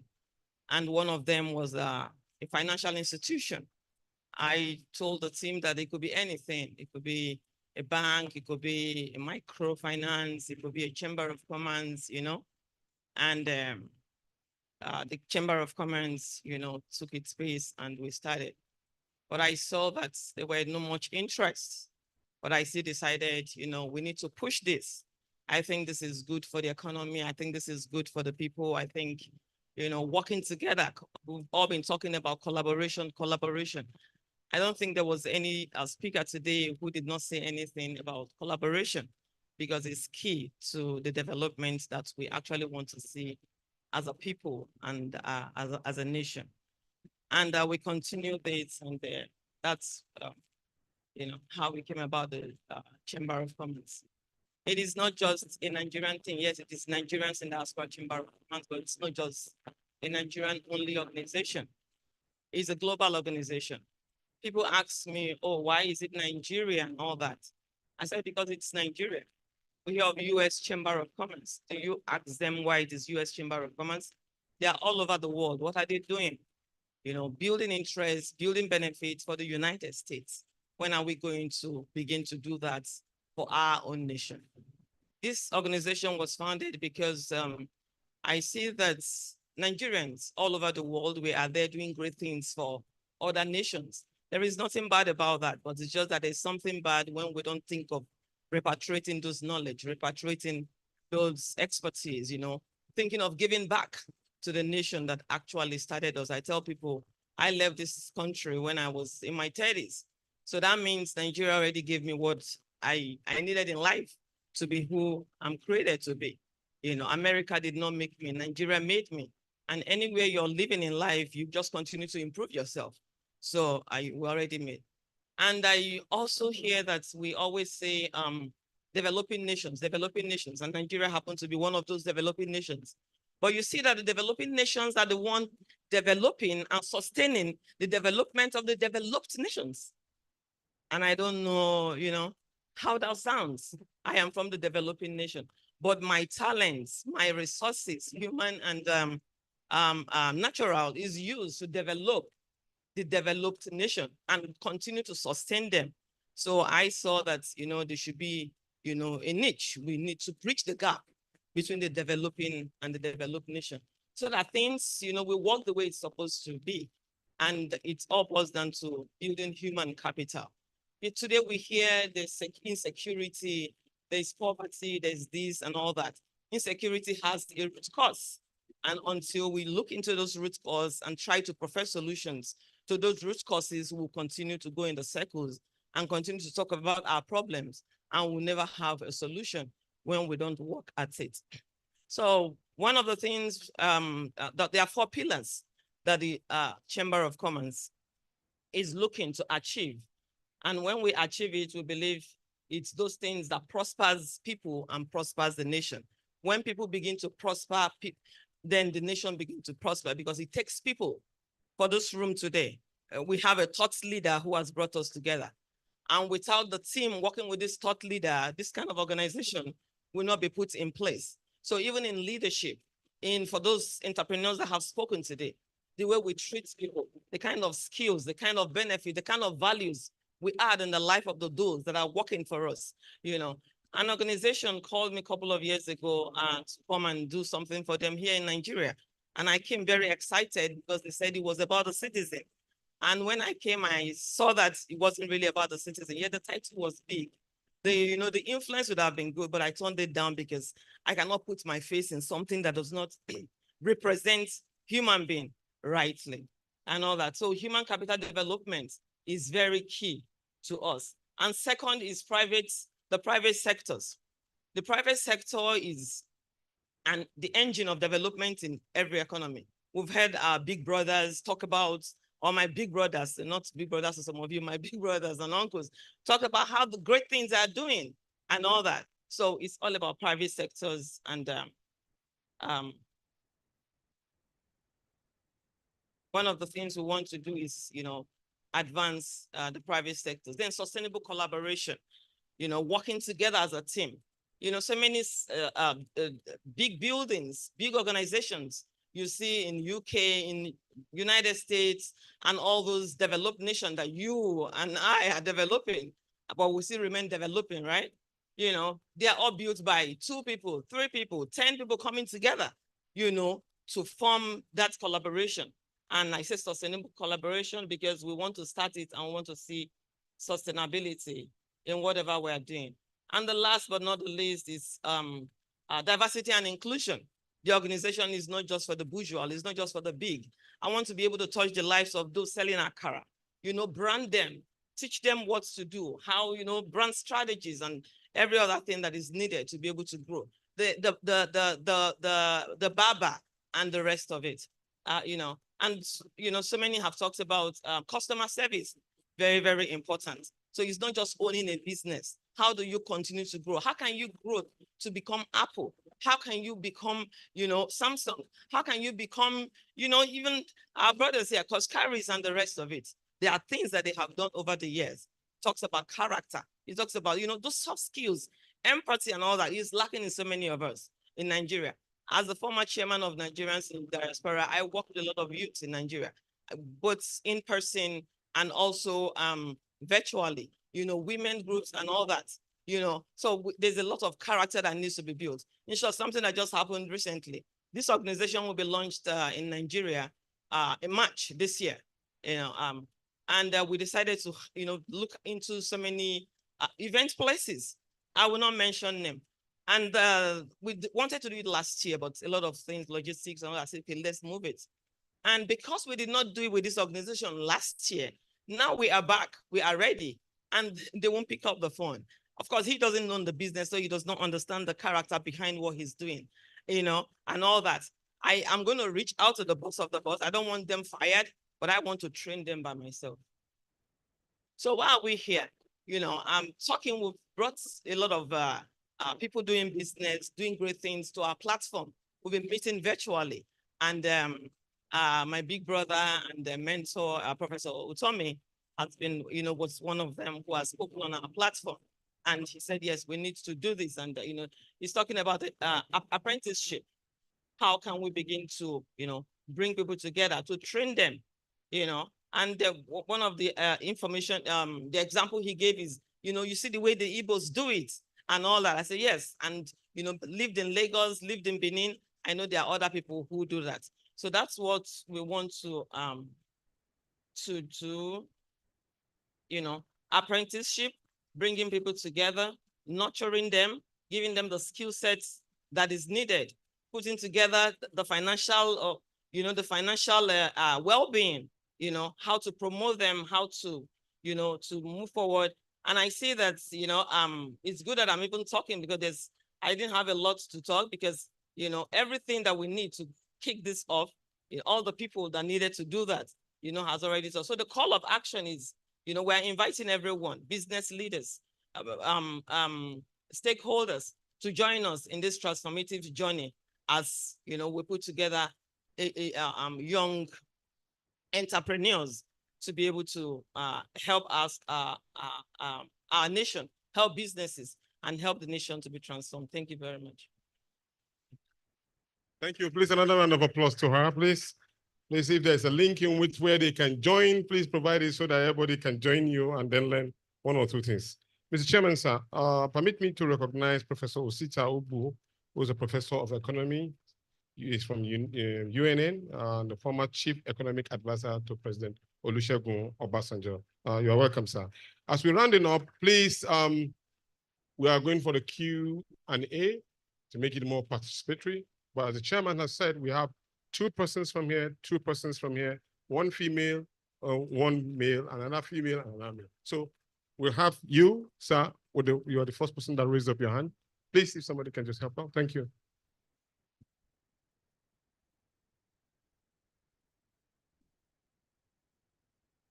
Good afternoon. My question goes directly to, all right, my name is Akintola Makinde.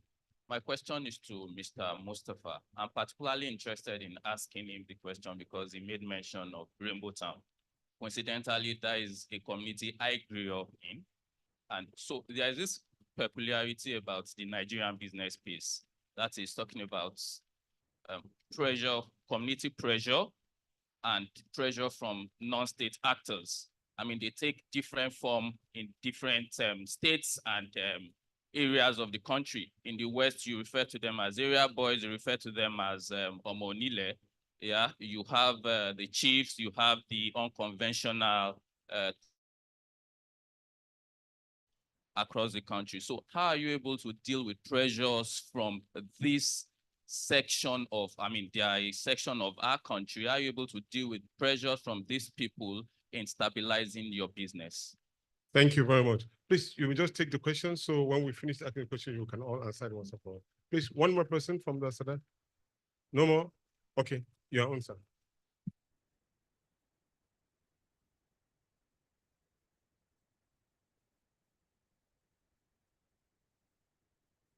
Thank you very much. I think my concern is the fact that skill acquisition, basic skill acquisition. The gentleman over there told us how laying tiles is a big problem in Nigeria. And most of us will experience this. Basic skills are lacking. It's not something that's happened today. It goes back a long way. And so like he said to us, we go to Cotonou, we go to Lomé, and so on, and we import people who don't have basic skills. And we don't have anything on ground that want to promote their skills. We don't have it. We have a higher national HND, polytechnics, and everybody is struggling to become a degree holder. So HND, BSc, how to recognize them and so on and so forth. So I think it's a big challenge. And how are we going to do it? Because for me, I see it as a very big problem. We need to be thinking about this challenge. Thank you. Thank you. You didn't tell us your name, sir. Dr. Boniface Chizia. All right. Thank you very much, sir. I've not seen the ladies. Ladies. Okay. One more gentleman. All right. Please tell us your name. Thank you for the opportunity. Good afternoon. My question is to Prof. Happy birthday, Prof. My name is Mandela. Fun fact, I used to work with Professor as a programs officer for 2 years before I moved on. But my question is this: yeah, we've spoken about skills acquisition. I mean, it's good in theory, but in practice, there are hurdles that must be navigated. And I'd like to ask Prof. Now, in Nigeria, we have the hurdle of policy and regulations. I mean, the CEO of the media would know that in the tech space today, there are regulations, constraining people from, going far. So how do we cross this hurdle of policies and government regulations? And secondly, there's also the issue of finance, right? We have venture capitalists funding businesses in the tech space, but now we're saying that we should go back to the farm, do agriculture. You hardly find people funding this, this space. Maybe a few of them like Farm Crowdy and the like. So how do we also navigate the hurdle of finance if you want to, go into the agri space, agri tech to be specific? Thank you. Okay, thank you very much. The last person. Okay, another person here. So the ladies refuse to talk. Probably I will call on Dr. Herienta to plead on you. Hello. Okay. Yes, please. thank you so much. My name is Paul Orajaka. I'm actually one of his mentees for Prof. So Prof, happy birthday. My question is, we see a lot of entrepreneurs in Nigeria has all the entrepreneurial orientation from risk-taking, proactiveness, autonomy, competitive, aggressive, and all these things going for us. But then you find a lot of these young boys who want to actually learn skills. But the government itself is actually throwing these boys to the street because they find out when they run after bosses in Oshodi, they get more money. And you find out that they are not willing to exploit those skills that they've learned because they are seeing free money. So the government on its own, what are they doing to see that these people who have actually taken up skills are meant to make them productive rather than just giving them the easy way of turning them into tout, street urchins, and see them just keep aside those skills and pursue easy money. So what is the government doing in this light to discourage these people from taking up this kind of easy money roles? Thank you very much. Let us start from the last question. Dr. Herienta, maybe you would like to take this. This is the problem. Mr. Chairman, sir, the ladies came late, but they are always number one. We apologize for our Okay, lateness. all right. The chairman has approved that we take only one person. So do a consultative entrepreneurship right there so that we'll have one lady. So she's standing. Go ahead, please. Happy birthday, Prof. My lecturer at the Lagos Business School in 2001. And a great honor to be here on invitation of my classmate, Dr. Herienta. I've listened to all the speakers, including Our Excellency. The lady in charge of the Diaspora Chamber of Commerce. But the question that I find pertinent, both as a pharmacist who now is so connected to neuroscience and realizes that the values that our dear Prof has set up can actually not be transferred into practicable ways if there's no self-leadership. So my question is, how many organizations actually recognize that there's a gap between how the mind works and how the hand is being trained in these skills acquisition centers? Thank you. Thank you very much. Can we now start with Dr. Herienta, please? All right, so let me just answer the last two questions and then my other panelists will answer. So I think that the last question she asked is very important. I've been teaching for 23 years and I think that in the last 5 years, I've had to start with mindset.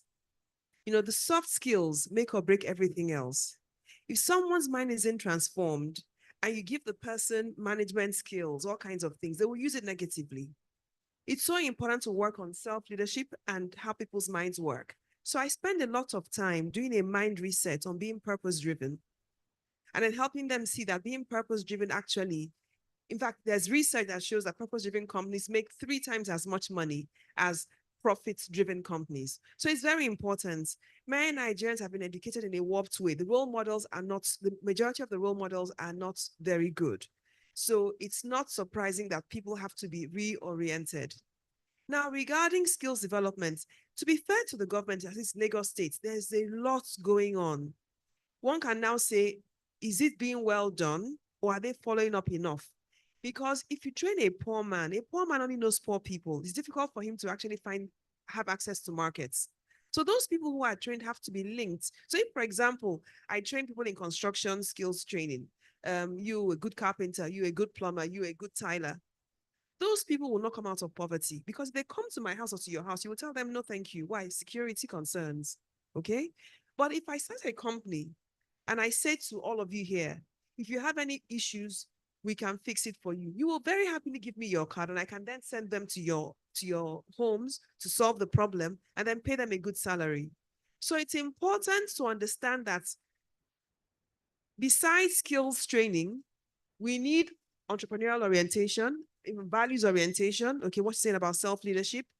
We also need management training, and then we need access to markets before access to funding. The problem is that many times we think that funding will make people thrive. No, even if I give you, it's like telling me if I'm not a pilot, okay? If you give me $1 billion, I still can't fly a plane. If you make it 10 billion, I still can't fly a plane. So if I don't know how to run a business and you give me money, I will waste it.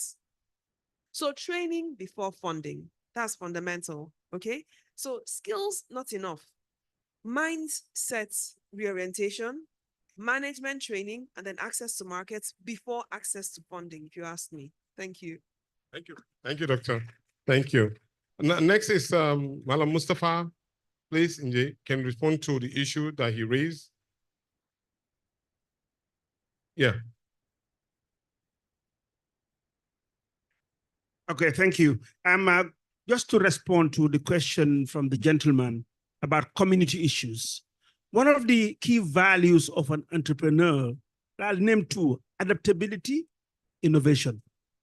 So when I came into the Niger Delta, obviously in the Gambia, it's so peaceful that we never had those issues, but I had to learn. So that's what entrepreneurs do. So one of the things we did was to train the community boys as contractors. And today in the Gambia, I have some community contractors, people who came from Okrika or Gujago, all those places now. They're no longer criminals or looking for money, but they're there building the houses themselves.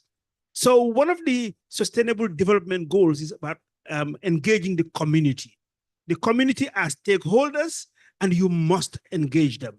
But may I just further, Prof, you said something about education. Time was too short, but we need to be bold in this continent. We must shy away from dealing everything that is Oyibo. Our educational curriculum must be changed. How do you balance the two? I mean, I ask this question all the time, that a young boy at the age of 8, 7, you can send him to a football academy because you think that football, that's where the money is, but you cannot send him to go and learn a trade. If we follow our tradition of sending these young people, picking up trade at very young age, so it changes their mentality, they make more money. In the Oyibo way, it's child labor. So no, we are educating them for something that we will just cash, they will make money. But we need to just shy away from change our curriculum. And we need to be bold about this. And this must be done by good political leadership. I'm glad that His Excellency said so. One of the things that he wanted to wipe out was first was corruption. But we must change. There is no norm in leadership. We just think that the ways of leadership is best following what is European or what is American. Anytime they come with their jargons, we just follow them. But we must go back that, look, this is our problem. We have actually, in the figures, I collect a lot of data. In the Gambia, 400,000 kids are in school. That's almost 20% of our population. And guess what? at primary 6, after 6 years of schooling, half of them drop out. That's why we have all these young boys being criminal.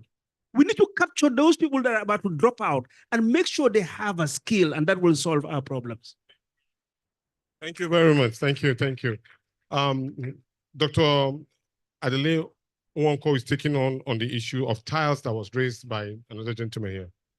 Thank you. I'd like to speak to the tiles, but it is also the whole technical skill acquisition. I belong to a group in US called the 100-Men Black Club. Our motto is very simple.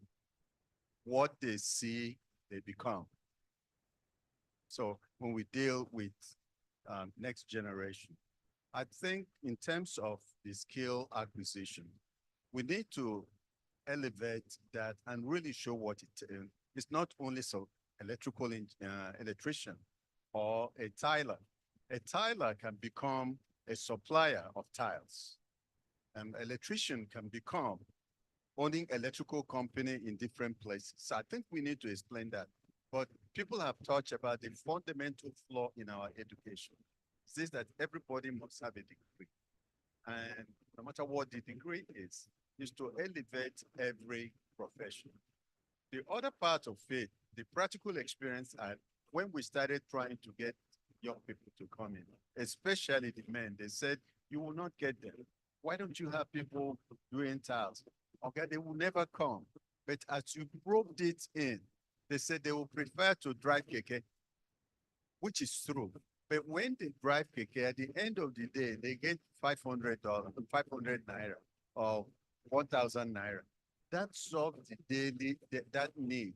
If we are going to do this, you really have to get to the needs. So when I talked to the guy that learned electricians, you are going to train them for 3 years. How much do you pay them? I'm training them. But what about after the first year? They now serve as part of their journey people, and you give them pocket money. That's how we solve that. Some of them don't have transport money. You need to think about if they are making 2 stops, 2 drops to get to that school, they're not going to be in school unless someone thinks about how they get there. So if we're going to get there, it has to be a comprehensive look at the issue. Think about the investment that needs to be made. And after those people are done, how do we guarantee that you don't take them for granted when they come to my house, whatever I want to get? In the United States, for example, they have home advisors that essentially group all these artisans. They help them get to the market, because when I go to home advisor, I wanted to fix my pool. It gives you, they have screened them. They have screened their skill set. They send you 3 or 4 people that comes in and they give you their quote. So we have to elevate that. How do you bring them into the market? How do you hold them accountable? And how do you train them? It takes time. It takes the government. But I'm here to say we don't necessarily have to wait for the government, as great as it is for them to come in. Can non-profit organizations and other places fill this gap until other things happen? Thank you very much, sir. Professor Parks will take the issue of finance. Yeah, thank you. It's a very quick one. Every time you deal with entrepreneurship students, they always talk about the problem in Nigeria is finance. I always come back, it is not finance. It is creativity. And staff just told us, just gave us a great example. I mean, with most of his buildings, he didn't go to a bank and get X billion. He just creatively dealt with the problem. I mean, you get people, you pre-sell houses, you don't jump and put all the money you have into infrastructure. As people see their building get to a little level, are willing to pay the next level, and they finance you literally. And so that thinking, oh, I needed to have had $1 billion before I started this, is dealt with. But very quickly, point about neuroscience and all of that, it matters. Hetty talked about the mind. As a person, really, how do you achieve self-mastery? There's a lot of work going on, and I would like to encourage people to try and follow that work. on why people follow emotion more than rationality in public life and all kinds of things. It's a center at Harvard now run by a man called Joshua Green, Center for Moral Cognition, that brings together neuroscience, psychology, and philosophy in trying to understand human behavior in some of these problems. And I think that if we understand people well, we can get around many of the challenges that entrepreneurs do have. But very importantly, we've got to solve their problem, just as, again, I think Mustafa just said, look at what the bottlenecks are. Adele also said it, and intervene in a way that facilitates. There's an approach, there's a tripartite approach to development. Conference in Nairobi in 1985, sponsored by the Aga Khan Foundation, dealt with it. How does the public sector, the private sector, and the so-called NGO sector, if you want to call it that, back those days they called them private development agencies, PDAs. How do they collaborate to make for progress? There are things that PDAs will do much better than the private sector. There are things that government will do much better. But there has to be a collaboration of all of these people in a holistic way, and that can solve many of these problems. Thank you very much. Ladies and gentlemen, we are about to break Guinness Book of Records because we are only 2:02 now on my time, and we're supposed to finish up by 2:52. So time management, excellent. Ladies and gentlemen, please, let me ask Mr. Dele Panimo, yes, to be ready for the vote of thanks. But before then, Mr. Tunde Kehinde will respond to the last question that was raised by one of the gentlemen on government involvement. Please, sir. Yeah, thank you so much. I mean, I'll make my comments quick, and I think it echoes exactly what Prof just said, which is, for me, I think of government's role as clarity and a cohesive strategy, right? So if I think about different ecosystems in the world that seems to attract development and capital, we all know if you want to go to the hotbed of finance, you go to Wall Street in New York. And that clarity has now allowed for investments, talent, infrastructure, all concentrated in that one small part of the world. The same thing, we all know that if you want to make a world-class movie, you go to Hollywood, right? And all the actors, the producers, the movie studios can now coalesce around that. And to be honest, I would say the same thing has happened here in Nigeria. There's a very popular case study about Paystack, which sold for a few years ago for $200 million. And that's on the back of a lot of cohesive strategy from the Nigerian Central Bank over the last 15 to 20 years around agency banking. Nigeria has some of the most advanced banking infrastructure in the world. So it just says to you that when there's clarity, it means that investment can back that clarity. And young people can now say, look, if I focus on a particular area, I'm seeing my peers selling their business for $200 million, I can also follow the same suit. And on the back of that $200 million, in Africa, in the last few years, about $9 billion in venture capital has been raised, right? So I think of government, I don't think of it as either or, that it's only private sector, it's only public sector. It's clear to me it must be a combination, all moving together in the same direction. And when that happens, great things can happen. Thank you. Thank you. Thank you very much. Ladies and gentlemen, we usually have item 7 for refreshment, but on this program of our event, it is number 19 and is due in the next few minutes. But before we do that, there's also information for order of photograph that will be taken immediately after we are done with the wrap-up and vote of thanks. The panel members with moderator would snap pictures, and the speakers with the moderator would snap pictures. Moderator, panel, and members and other speakers would also snap pictures. Then we have pictures in the general public so that it will be one of the records that, yes, you are here, you've learned, and you are ready to go into action. Ladies and gentlemen, the wrap-up on this particular program is just simple.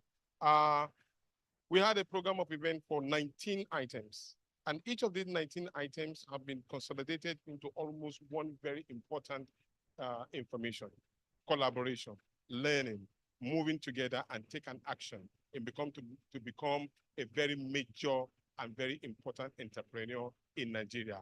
At the moment now in the world, it is entrepreneurship that has already taken the step of moving and generating the economic pop of any nation. Today, Israel can lay claim to the fact that they have developed a lot of apps and they are making humongous sum of money. Our youth have also been able to generate a lot of ideas and they are making a lot of money. Unfortunately, how I wish that some of the boys who are and girls who are into Yahoo, that is an entrepreneurial skill that can be turned positively. But unfortunately, it has been used negatively. If we can reach out to them, let us get them on board. Let us get what they have learned selfie and put it into use for the economic development of the Federal Republic of Nigeria. Ladies and gentlemen, Professor Pat Utomi's birthday. A wonderful birthday for somebody who has been able to be in the line of action in order to moderate and put Nigeria in the right perspective. He started at the age of 27, activist at 19, and also in the 20s. So he has been all encompassing in the early age of his life. The question you want to ask is that, what about me? What have I been able to do? What have I been able to help Nigeria? Yes, we know there's a lot of issues on ground, but then when we work collaboratively as one, we will get to that destination. He is only providing the platform for you to learn. And even though he was able to benefit a lot and learn a lot, he's now providing a platform that you can hear from practical examples of people who have been able to achieve independently on their own. So imagine if we do it collectively, the sky will be our limit. At this point, I would like to call on Mr. Dele Fanimo to give us a vote of thanks as we move on to the photo section. Don't forget, refreshment is next after his presentation. Thank you. Chairman, sir. Panel of discussants,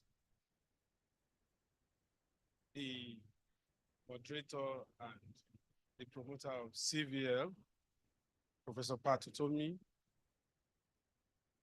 distinguished guests, ladies and gentlemen. It's so simple for me to just stand here and say, thank you for taking out your time to attend this August occasion, particularly those who flew in from America, Gambia, and the rest. But I need to say one or two things about this event.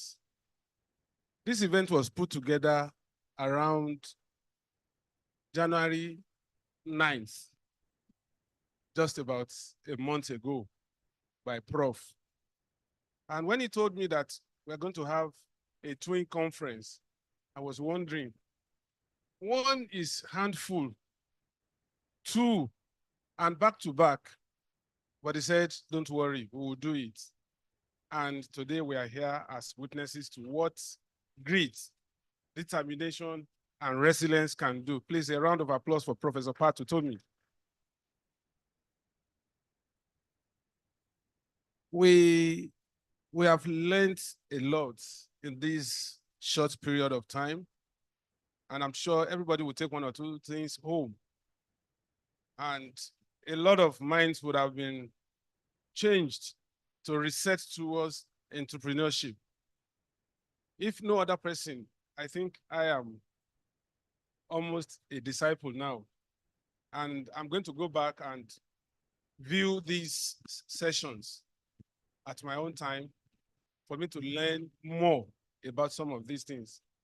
I want to say a very big thank you to our distinguished guests who, within a short period of being invited, some of them were here some minutes to 10 o'clock in the morning, waiting for the program to start. And they held on till we started the program, and they are still here till the end of the program. I say very big thank you to you. And for the faculty, quote and unquote, here, we've been richly blessed because these are people that don't need, not just those who read in the books. And please, we'll continuously engage you, and at short notices, we'll be calling on you to come and give us some of these, because you can't go with this without spreading it all over the country. I say a very big thank you, and Dr. Mustafa, for making Nigeria your second home. You would always be welcome. Thank you so much for coming. And I bid everybody safe trip back to your various destinations. Thank you very much. Thank you. Okay. Before we actually go for our entertainment, okay, tomorrow's event will also be at the Museum Event Center, right, Mr. Prof? Okay, so it's starting by 10 o'clock in the morning. So a wonderful event that awaits you tomorrow. But before we go, it's my humble opinion that, Prof, you sit. Every one of us would like to stand up and wish you a happy birthday with a rendition being sung by our leader here from the nation. Please, sir. Can you lead us? On behalf of the House, I'd like us to wish Pat Utomi, while he's seated, a happy birthday with a rendition of the song, Happy Birthday to You. Happy birthday to you. Happy birthday, dear Patty. Happy birthday to... Please don't ask how old he is, we all know. Hip, hip, hip. Hip, hip, hip. Hip, hip, hip, hip. God bless you all too. Good fellow, for his joy. Happy birthday to And so say all of us. And so say Happy all of us. birthday And so to say all of you. us. For he's a Yes, jolly good fellow. birthday. For he's a jolly good fellow. For Happy he's a jolly good birthday to fellow. And so say all of us. Thank you, Prof. Thank you very much. Congratulations, everybody. We have made it. Okay, for the records, we have made it 2:15, and we're supposed to finish at 2:52. So congratulations. Yes, okay, what are they announced? Okay, thank you very much. Thank you very much. God bless you all. Yes, the pictures now will take place, as I said, outside. Panel members with moderator, speaker with moderator, moderator, and panels. Thank you.